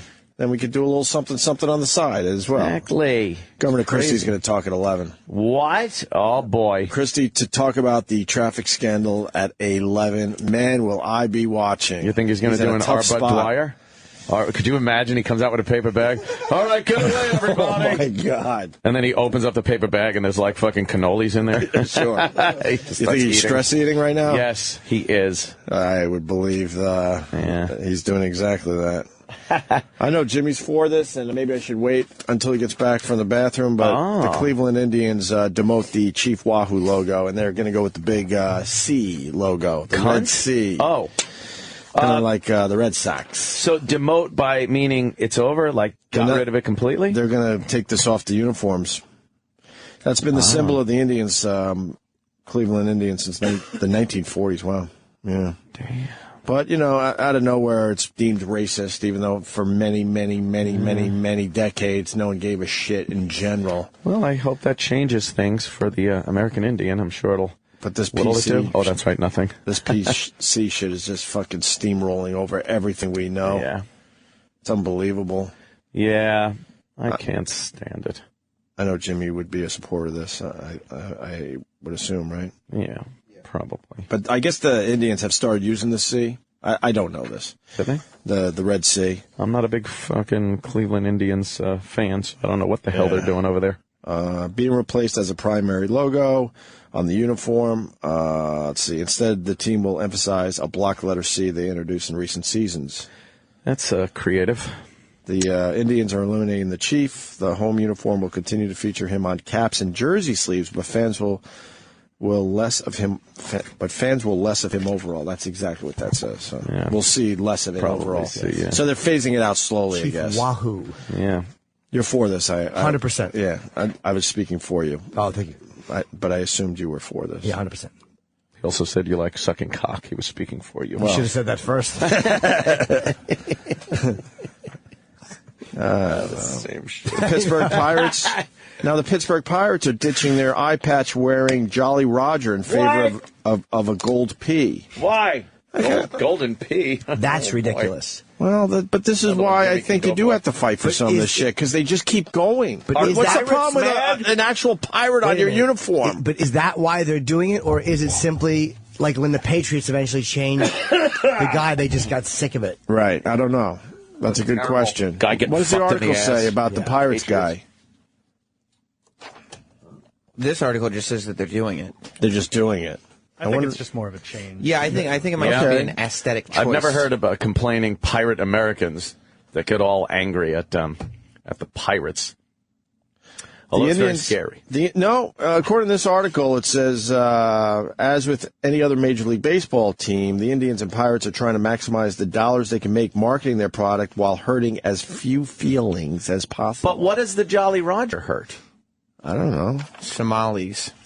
You're kidding. No! I am kidding. Holy shit. Jesus. I was ready to just... Oh, my God. Somalis. It's that guy. I'm the captain now. I'm the captain. Chief Wahoo. Irish. What a douchey name. Yes. Irish. Douchey. Chief Wahoo. I guess they removed him from the road uniform in recent seasons. It was probably fun back in the 40s when they came up with it. I'm glad they took that out. Good. Look, Chief Wahoo. Let's buy a shirt. What douchebag looks at that fucking thing and thinks it's a cool logo? You could buy him over by the white drinking fountain.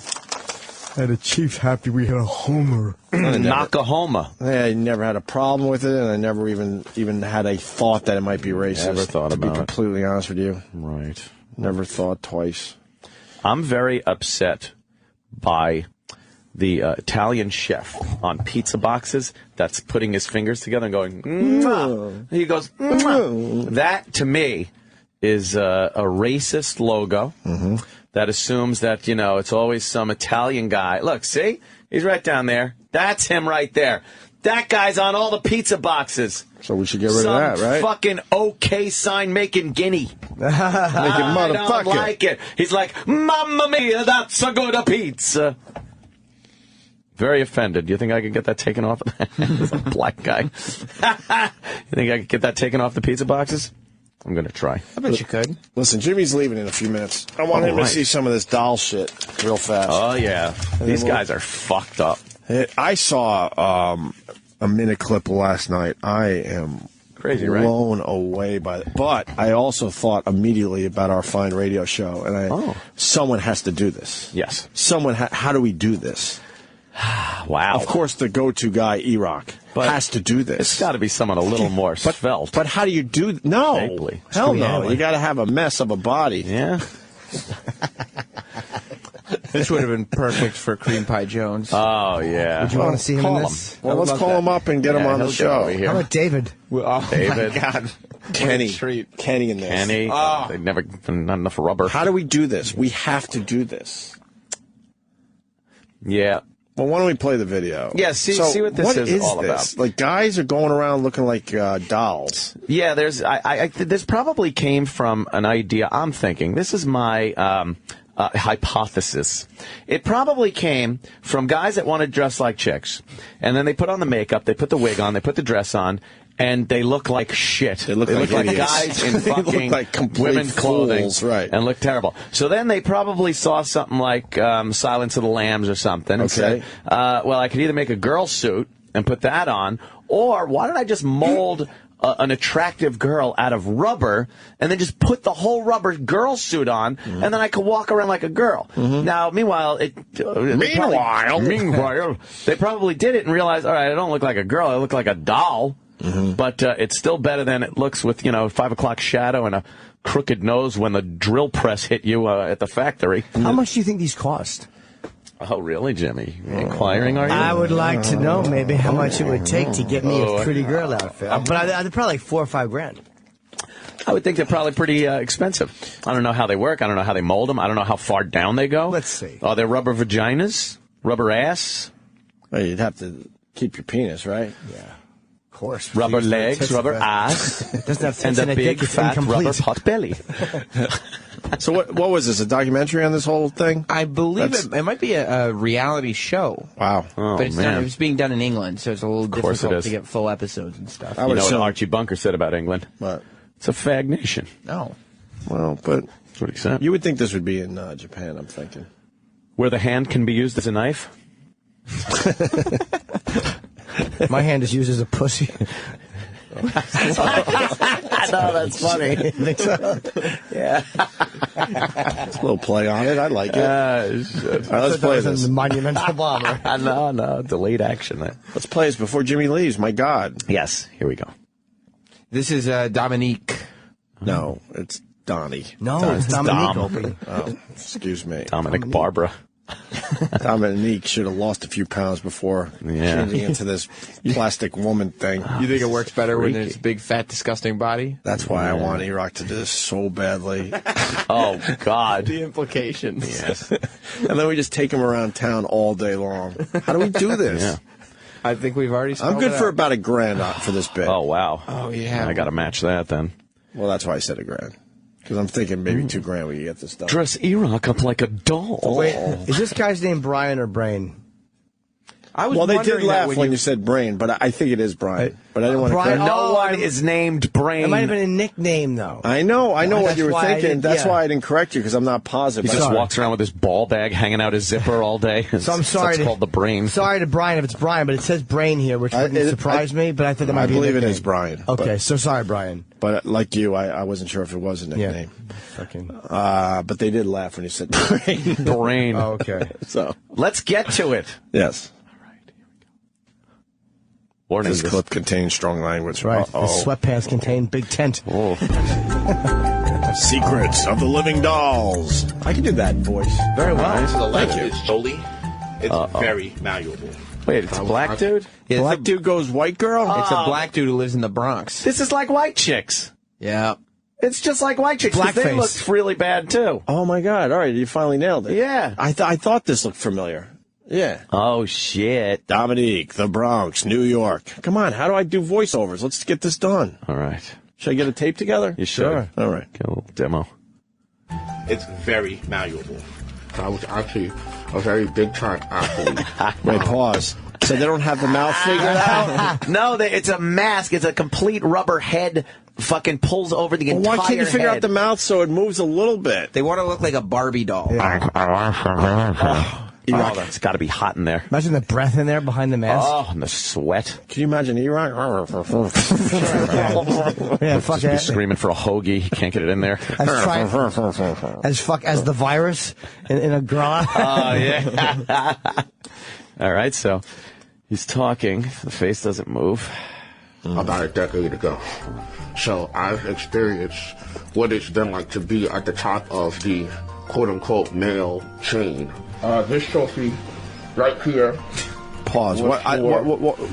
He wins trophies for this? He used to win trophies in football when he was an athlete. Oh, football. Yeah. He looks ridiculous. He looks like a silly goose. He looks completely ridiculous in the mouth.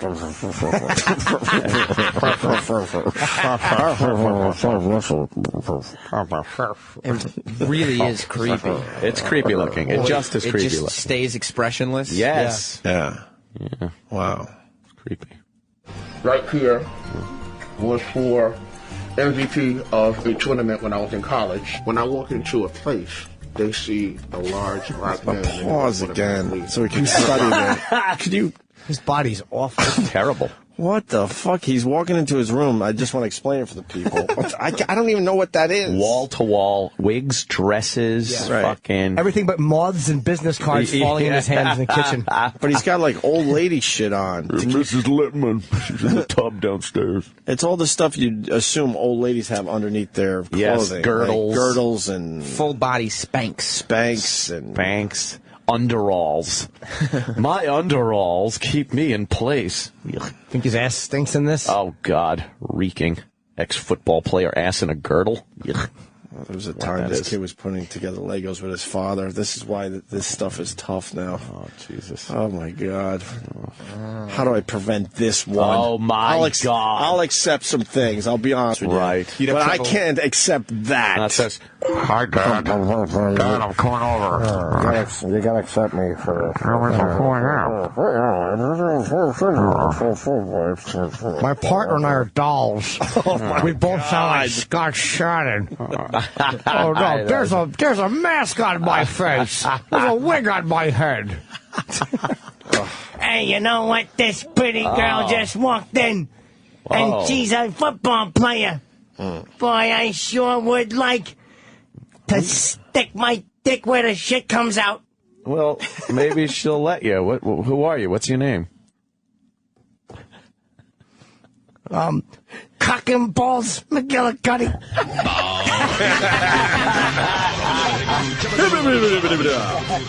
Very good. we continue. I guess if we have to. Automatically, he's gonna rob me. Whereas, as a female, they're like, oh, she's really sexy, she's really cute, she's really cozy. I know. No, you're not. No, you're not. You're creepy. You're a monster. You look like a serial killer. Yeah, who's the fat pig in the mask, they say. Right. It's a big rubber, expressionless doll mask. Yeah, they don't say who's cute and sexy. No. Look who's cute and sexy. Yeah, who's this sociopath? Fucking exactly. This self-hating idiot. Right. Wants to be a white woman. Yeah. She's really cute. She's really cozy. I noticed that when I'm a sexy female, I get treated completely differently. For people to realize that this beautiful big white woman is really a black man is mind-blowing. Yeah. Some people are naive enough to think that, oh, in the United States, you have a black president now, so there's no more racism. I'm like, you have got to be fucking kidding me. What? Under what rock do you live? Oh, boy. A rubber one. Look He's saying under what rock you live? Look at yourself, man. Yeah. The mouth doesn't move. No one's thinking you look like a sexy woman. Stop trying to get into a racism, no racism argument when you're dressed like a fucking piece of plastic. You're wearing a fucking rubber wetsuit. Great. Yeah. Imagine how that sweats. That's gotta be great. Damn it. I would love for you to get into a political debate with a living doll. A living doll. I can't understand you. I've been known to have some rough swamp ass. Can you imagine having swamp ass dressed like that? That'd be horrid. What do you think the inside of the mouth of the man? Yeah, with the fucking lips are hitting and the spittle. Oh, that's gotta be fucking bad. You have swamp ass once in a while? Oh, every once in a while. It's very embarrassing. Especially when I go for a massage. And I know I'm reeking. I'm like, oh, you don't shower first? I always shower. Well, I try, but sometimes, what are you going to do? Have you ever had your ass stinking during a massage? Oh, yeah. Yeah. And you know it stinks? Oh, yeah. It's rough.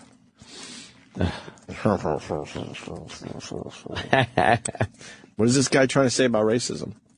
Just because there's a black president doesn't mean that there isn't still a fuckload of racism here in the United States. That's fine, so but that's why probably mention why it here? That's probably why he dresses up like a white woman. Hey, good for you. Why don't you explain what went wrong in your childhood that you're doing this so us parents know not to do that? He gets to experience plastic privilege when he walks around like that.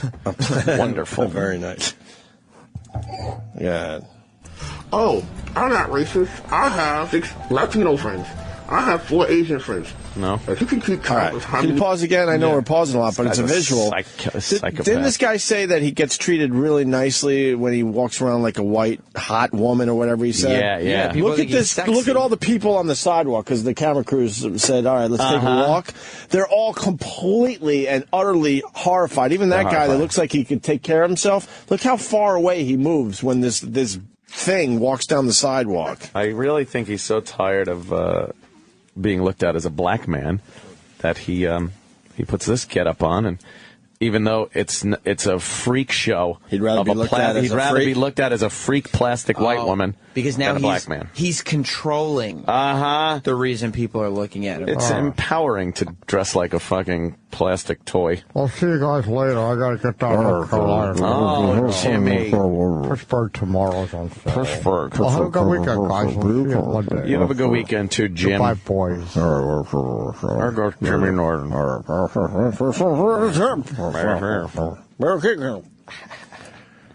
Looks like a haunted house display. Yeah, it's just scary. He's an idiot. We should burn him alive. And watch him scream from under his mask. I bet the plastic dripping off him would go. Hopefully off his penis. I used to love burning plastic. Firebug. All right, let's hear. Look at that guy, the white guy, the bald white guy. He's horrified. Move back a little so Ann could see this guy completely trying to get out of this monster's way. Yeah. It's a monster. It is a monster. He might as well have screamed at the top of his lungs upon seeing him. But he said that everyone treats him nice when he's a woman. Really? Watch. Because they see a curvy, sexy white woman. It's alarming to see something like that coming toward you. You don't know what it means. Yeah, it looks like an alien, a monster. A bank robber. A terrorist. It's just creepy. A serial killer. Yeah. Nothing good. No. Not good. I have 4 Asian friends. If you can keep count of how many friends of another ethnicity you have, guess what? So what are you going to do if you are in a relationship with somebody and they don't want you to mask? Mask. Oh. That's been a very difficult thing to consider. If I'm in a relationship with somebody and they don't want me to mask, I think it would be really hard to keep the relationship going for a very long time. I know plenty of maskers who have given up masking for their girlfriends, their boyfriends. Everything has to have a name. Yeah. How about we just throw it into the weirdo category? Douchebag. Other weirdos. Why do you have to make it... Why are you trying to elevate the fact that you're fucking out of your mind? Some people in the creep community have problems. Yeah, exactly. They've been asked to not be creepy ghouls. My name is Dante. I'm a weirdo from the Bronx. Thank you. Yes. That's what should be said here. But when I'm not masking. What? Masking. He's masking. When I'm not being a fucking weirdo. Right. More. For their girlfriends, their boyfriends, their wives. They've purged everything that they had. They threw out all their masks, threw out all their clothes, and then that urge came back. That must look cool on the garbage pile. Later, some people came back years later, and it completely destroyed their relationship. Secrets of the Living Doll. Channel4.com/dolls. Is that all we got on this? We can watch a little more. This is a trailer.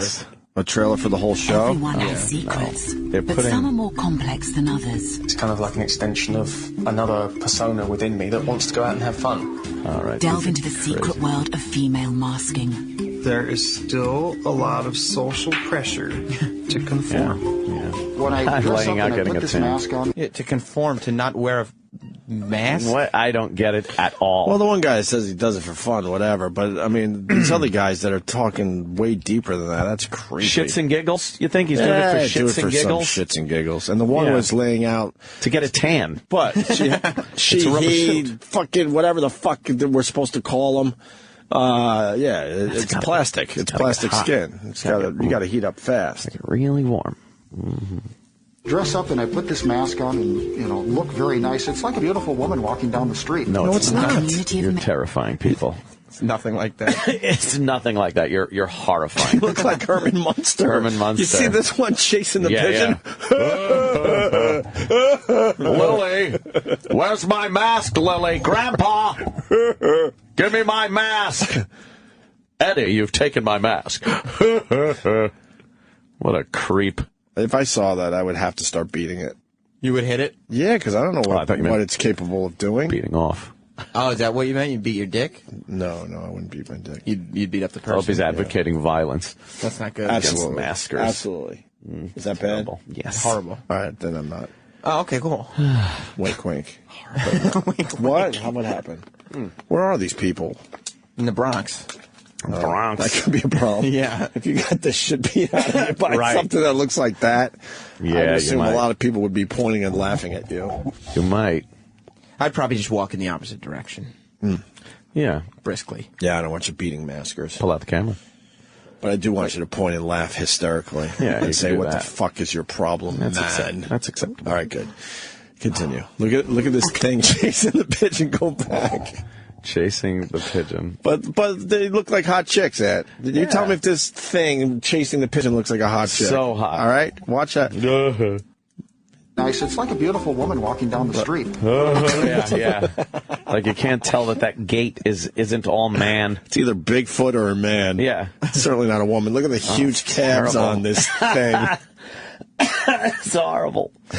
Community of men that want to look like real-life dolls. What do you see when you look in the mirror? A very exciting female. I just can't believe that that's a 70-year-old man in the mirror. It's like... What? 70. Oh, he's 70 and he's dressing like, it's good. That's good to see your grandpa dressed like a fucking plastic woman. That's not going to horrify the grandkids at all. That's great. On fucking Christmas morning. Right. Hi, Grandpa. What's this? You think some of these people step over the line and now force families to accept them? Of course. Instead of waiting for everyone to leave and then you could go into this nonsense? Yeah. You think there's a few? Accept me for who I am.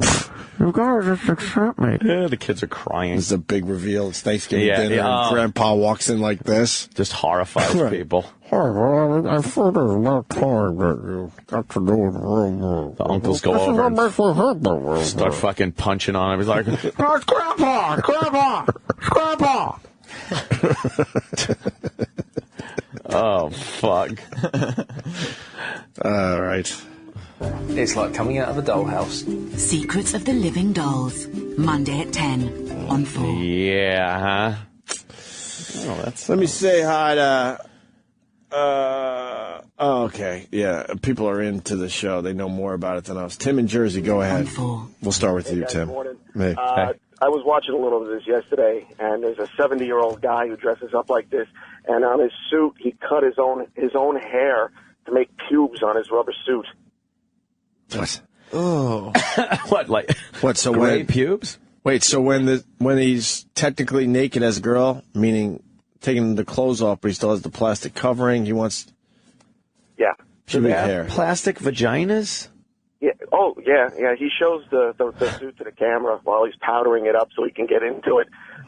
He shows the area and says, "Yeah, well, I wanted it to look real, so I cut my own hair and glued it to the vagina." Can't you just get like wig hair? Or something? Or the vaginas?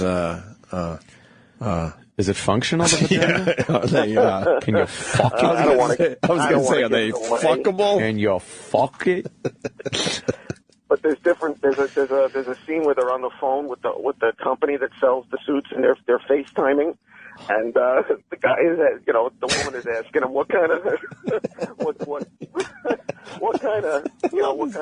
nightmare. What kind of down there they want.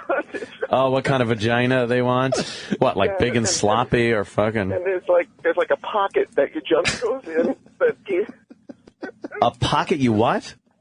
There's a pocket in the suit that your junk fits in.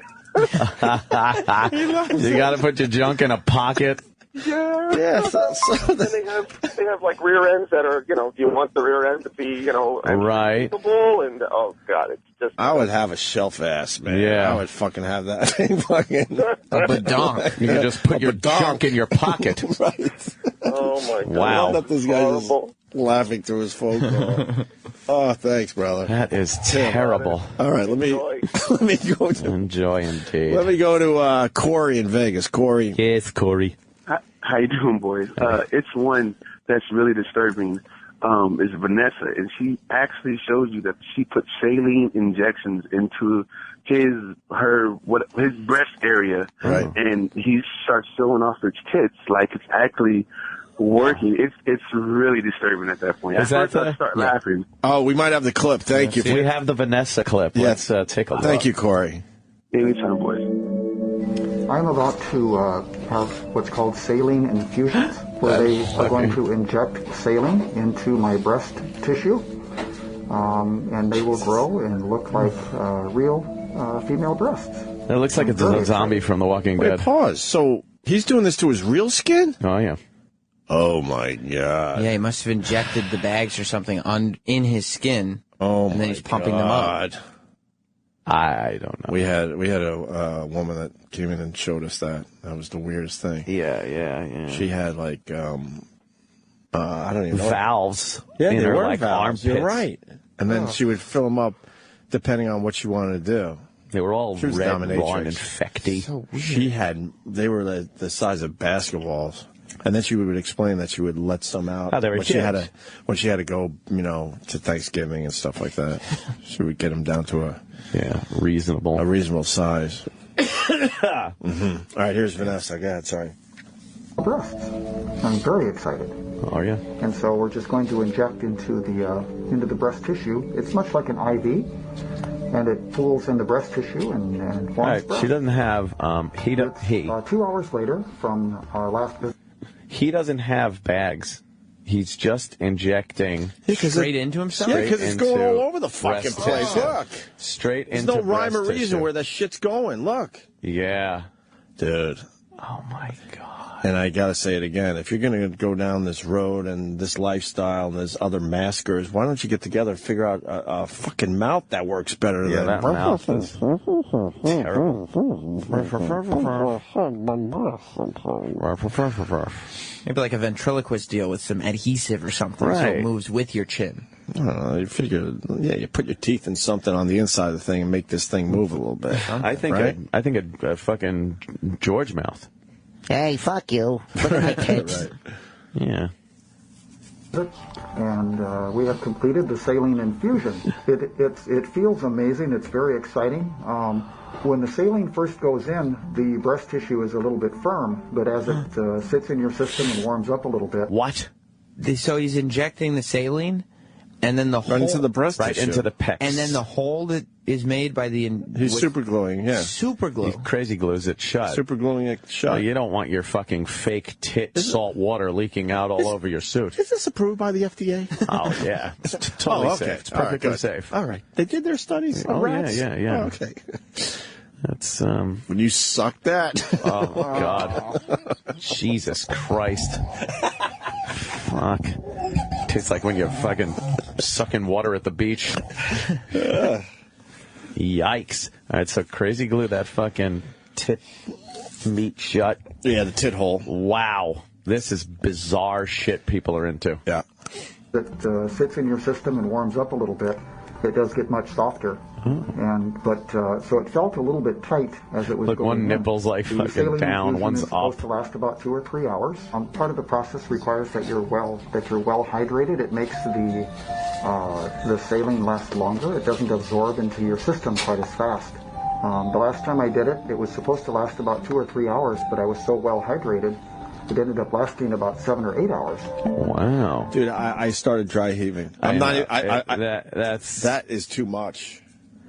Wow, we're in a business where we see a lot of fucked up shit. That got me like nauseous. That's fucking sick shit right there. What about the pocket? What about the peenie pocket? Yeah, we need to see the peenie pocket. Yeah. Any more clips? The rubber vagina looks like. What do you say, Sam? What do Come you on, say? Sam. Well, Help I'm us looking out. at, we might be able to pull this off if we got like $2,000. $2,000? Yeah, what do we got? Well, you can get the whole skin suit that does not include sleeves or I don't think a mask. Sleeves.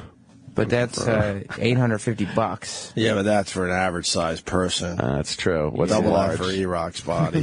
That's a large. Oh, God. He's yelling somewhere, I know it. Oh.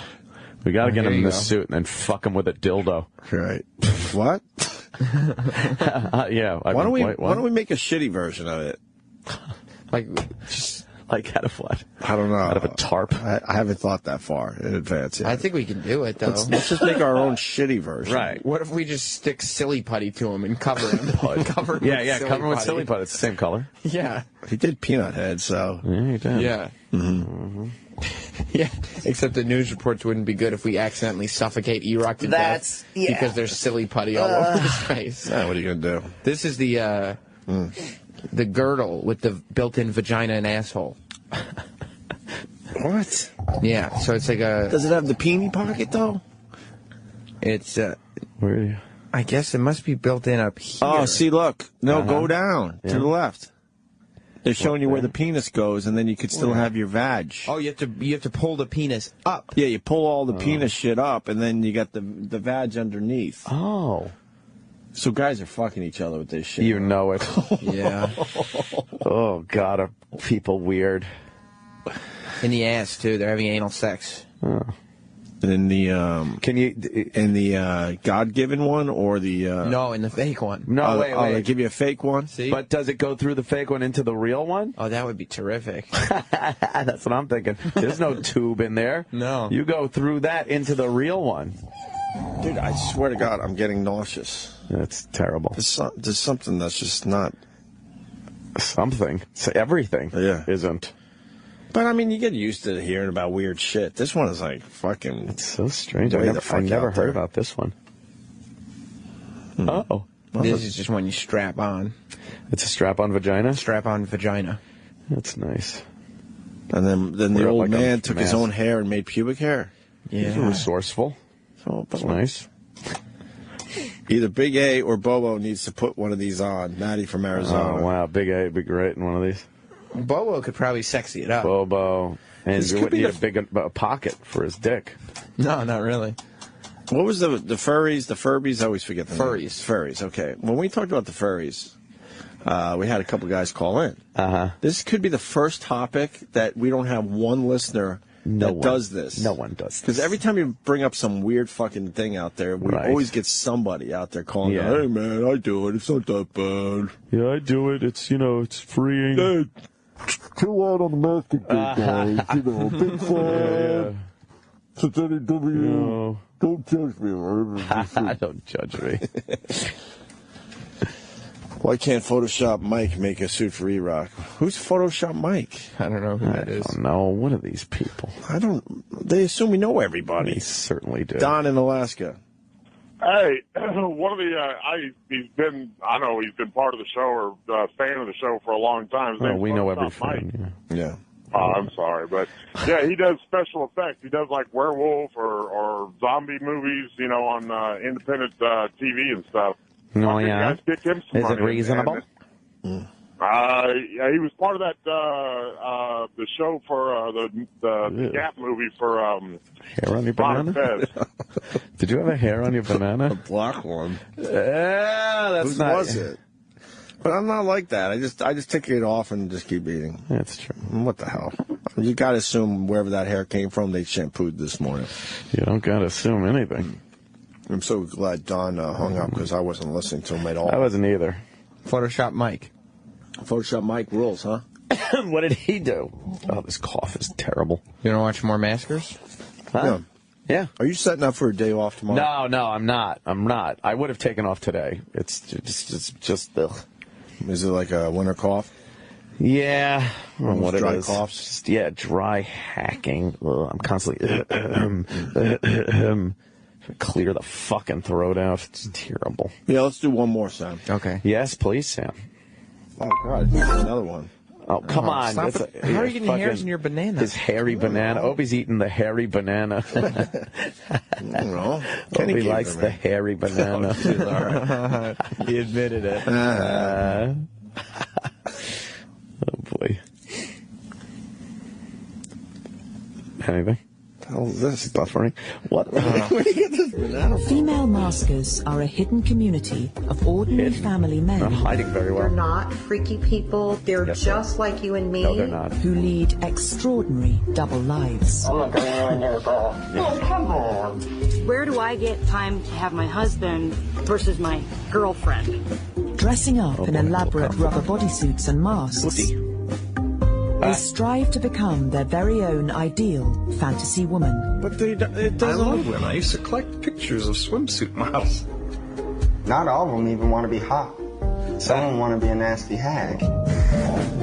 There are thousands of maskers. Jerry, we meet at last. Oh, my And God. They they get together? Yeah. They have conventions? They have little parties. It's not. Oh God, that's so. But then if you're the wife and you have to sit there and go, when do I get my husband? I'm my husband, but not my rubber fucking freak. Right. My rubber freak man. Wow. Jerry, we meet at last. And they come from every corner of the planet. No. But, fearing scorn and ridicule, Hey, what is that? most have kept their secret behind closed doors. I wouldn't walk, 20 steps down the road dressed as a doll. Now, some are finally ready to Guy's step wig out. fell off. I bet they'd think, the first thing I would think is that some chick is a burn victim. And they came up with some fucking thing where she could walk around the streets, or a monkey ate her face, or something. It does look like one of those weird face transplants. Yeah. It looks like Halloween. Period. Oh, that's fun. Of course, people are gonna make fun of you. What are you talking about? Right? Because once again, the mouth doesn't move, and it's not even your real eyes. No, the eyes are on the thing, but I guess you could kind of see through whatever the fuck it is, something. right? Because you saw the one guy trying to put away groceries, and he was moving like you move when you do have a mask on, where you don't have full perspective. They look like after they wear it for a while, they'll have a stiff neck. Yeah, because they were moving around without really moving the neck around. Yeah, I guess you can't go walking around dressed up like Michael Myers and wonder why you're not taken seriously. Yes, that's another thing. It's a Michael Myers. It does have a Kirk Michael mask. Myers type of feel to it. with a wig. Yes, absolutely. All right. Finally ready to step out in public. That's it? To reveal themselves for the very first time. Yes. It's a little overwhelming right now. That's a man. That's a man. I don't give a fuck what you eat. Oh, boy. Oh, shit. Someone ain't having it. The brothers don't like that. No. Mm-mm. I don't give a fuck what you is. I got a very good question coming in from our fine fans. Really. Vincent Delaware, go ahead. Hey, yeah, the question I had is, why is it always guys with this weird shit? That's true. Like, we put on weird doll masks, we dress up as furries, we're fucking donkeys. Why can't we just be guys that fuck chicks and act like guys? Yeah. But what are the chicks into? Because you're right, a lot of this weird shit, it's always the male. They do species. dicking. It's called dicking. They just put a little rubber dick on and walk around, flop it around like fucking, like meat spin. Right. Yeah. That's a very good question. A lot of this really strange over-the-top stuff is always men. It's probably all men that have been conditioned to not be emotional, and they have all these emotions inside, so they get weird. Emotions. Whereas women can be emotional. But I think some women are furries, I guess. Yes, there are female furries. Yeah. Right. Yeah, Opie, good luck with that kitty of yours. Ugh. Bye. Yeah, it's got to be frightening. This is more frightening than drugs. Yeah, I'm doing the best I can, trust me. And then I get fucking pissed off by that fucking video that we didn't talk about today. Which one? The black kid. Oh, right. Yeah. That's like some bullshit, man. There's some things my kid does, it's hilarious and stuff, but you have to squash it. Yeah. Because you don't want to fucking raise an animal. It's a little black kid fucking cursing, and they're just egging the kid on, calling a little bitch and a cunt and fucking right, and having the kid curse and stuff and shit, and having the kid curse. And then I guess the police posted it on one of their Facebook pages, and the police got in trouble, right, for showing I'm glad they posted stereotyping. it. It's like, shut up. And hopefully they take the kid away, and maybe the kid has a half a chance of doing, having some kind of normalcy. Too late. Is this the video? Mm-hmm. This thing was just like, what the fuck? Really? I'm in the same world as this shit? I'm working my ass off at home, not sleeping properly, and at least trying to do the right thing. I'll raise my kids. And then you could just have a kid like this? Yeah. Fuck. That's just ghoulish. Or goulash. And even if you do all the right things, there's no guarantee your kid's going to be all right. That's what's frightening, too. No, but guaranteed this kid will not turn out right, but you're making it, more of a guarantee that, yes, he isn't when you just don't do anything. Right. And then there was another kid. They're not sure if the video's real yet. The 9-year-old kid in, where was that, Russia or something, that they found on the street. And he's bragging that he's been drunk for years and doing drugs. And then there was another fucking story here in New York on 48th Street, close to us, where the 4-year-old's dead with fucking cigarette burns and stuff. Crazy. It's like, it's horrifying. It's not a nice place.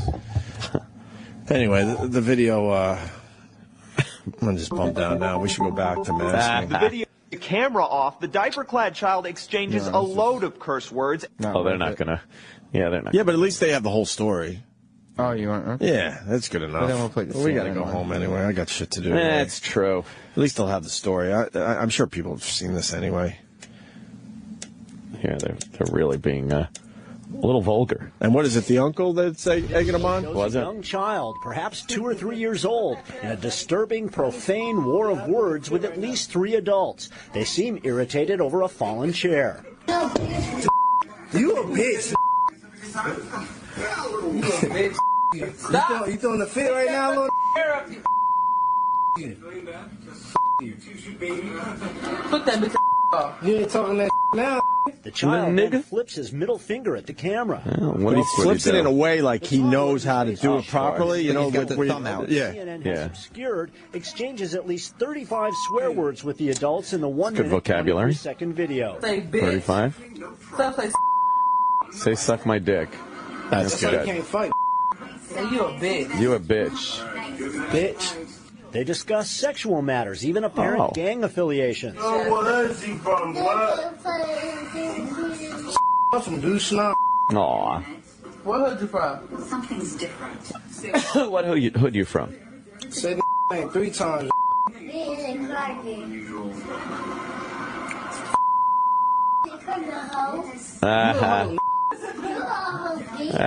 Something. The video was posted on the website of the Omaha, Nebraska Police. You're a hoe, bitch. I have nothing to say. It's just it's.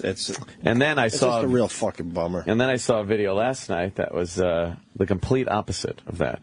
I think it was Ella sings Elvis. Did you see that little kid in the car seat singing Elvis Presley with her dad? And that was just adorable. Ella. It's a kid. What do you think? It's Jason Ellis? There are other people. Jesus Christ. Yeah, that's the little kid. Yeah, maybe. Just adorable. And the kid just it reminded me of what you said about your daughter saying daddy all the time. Or that this kid won't shut up with that. Baby. Yeah. That's about the age of my daughter. She just yells daddy all day to me. Daddy, daddy! That's all this kid's saying. Yeah.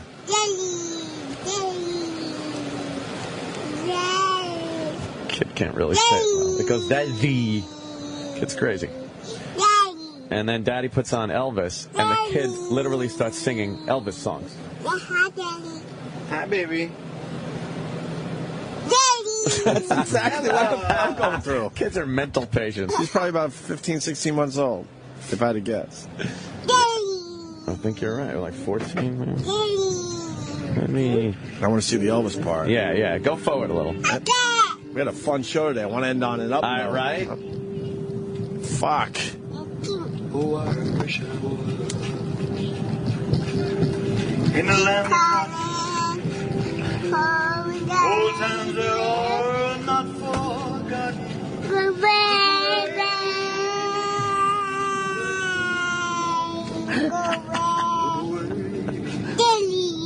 It's hilarious.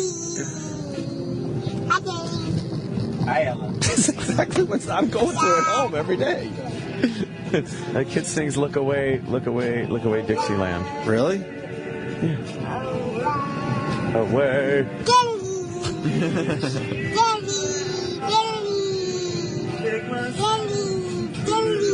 It's a little different than bitch. Right. Ho. Hi, Ella. Why do they keep saying hi? Because they have nothing else going on in their lives. It's nice to be celebrated to that extent, though. I love it. I would love having somebody walk around just cheering for me. Yeah, I'm not going to lie. I love it. But after a while, you're like, okay. I'm here. It's real. Right. I'm just amazed the kids are so into singing, like the faces, me, Dixieland.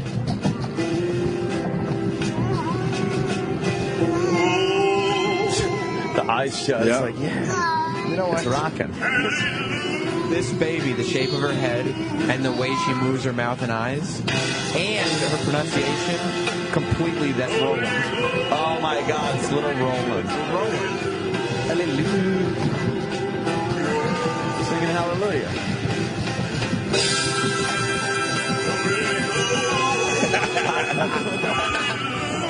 All like into it.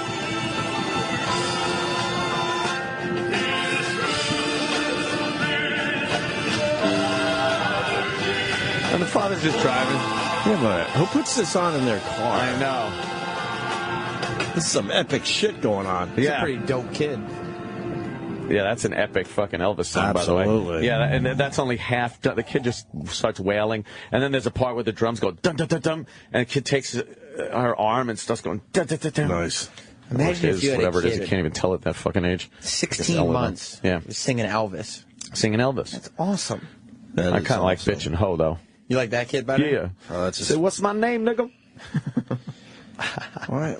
What hood you repping? Why just I keep? don't Why? Well, you can tell that's there's a father there. There's some guidance there. That's the that all. father's probably not what gang it's all affiliated. about. He's probably not gang Why just keep affiliated. the cycle going? I don't know. Because I had cycles in my life, and It's allowed. And as a parent, though, I know the cycles of what happened to me growing up, and I decided no. Because it's literally allowed. I don't understand why you wouldn't try to do things differently, the stuff that bothered you as a kid. Yeah. It doesn't seem like... It seems like a no-brainer. You'd think. It doesn't seem like the guy who's raising that, or talking to that little baby, sees any problem with the way his life is. No. He probably doesn't think he needs to change anything. Baby has no idea. That's what's so sad. And that baby was tops, too, that we were looking at. Yeah. The other one. If you say anything, then it's a problem, though. You can't say, like, this, there needs to be something done in there. There needs to be some kind of guidance, a lot more criticism. And then criticism just breeds, you're a racist, you're this, that, and then nothing gets done. So the thug culture. Yeah, thug culture. Is what that video is completely started the debate culture. of... And this is adorable culture. Look at that. Look at that baby. She loves Elvis. Exactly. She loves her dad. Exactly. Nice. All right, we're going to go home now. All righty. And I think we have nothing else to say, right? No, I think I'm done. I'm done yapping. So we're chatting. So just hit something. We did All it. right. We Hit did something. it. What, we Go need ahead. a big fucking out? Just fucking hit something.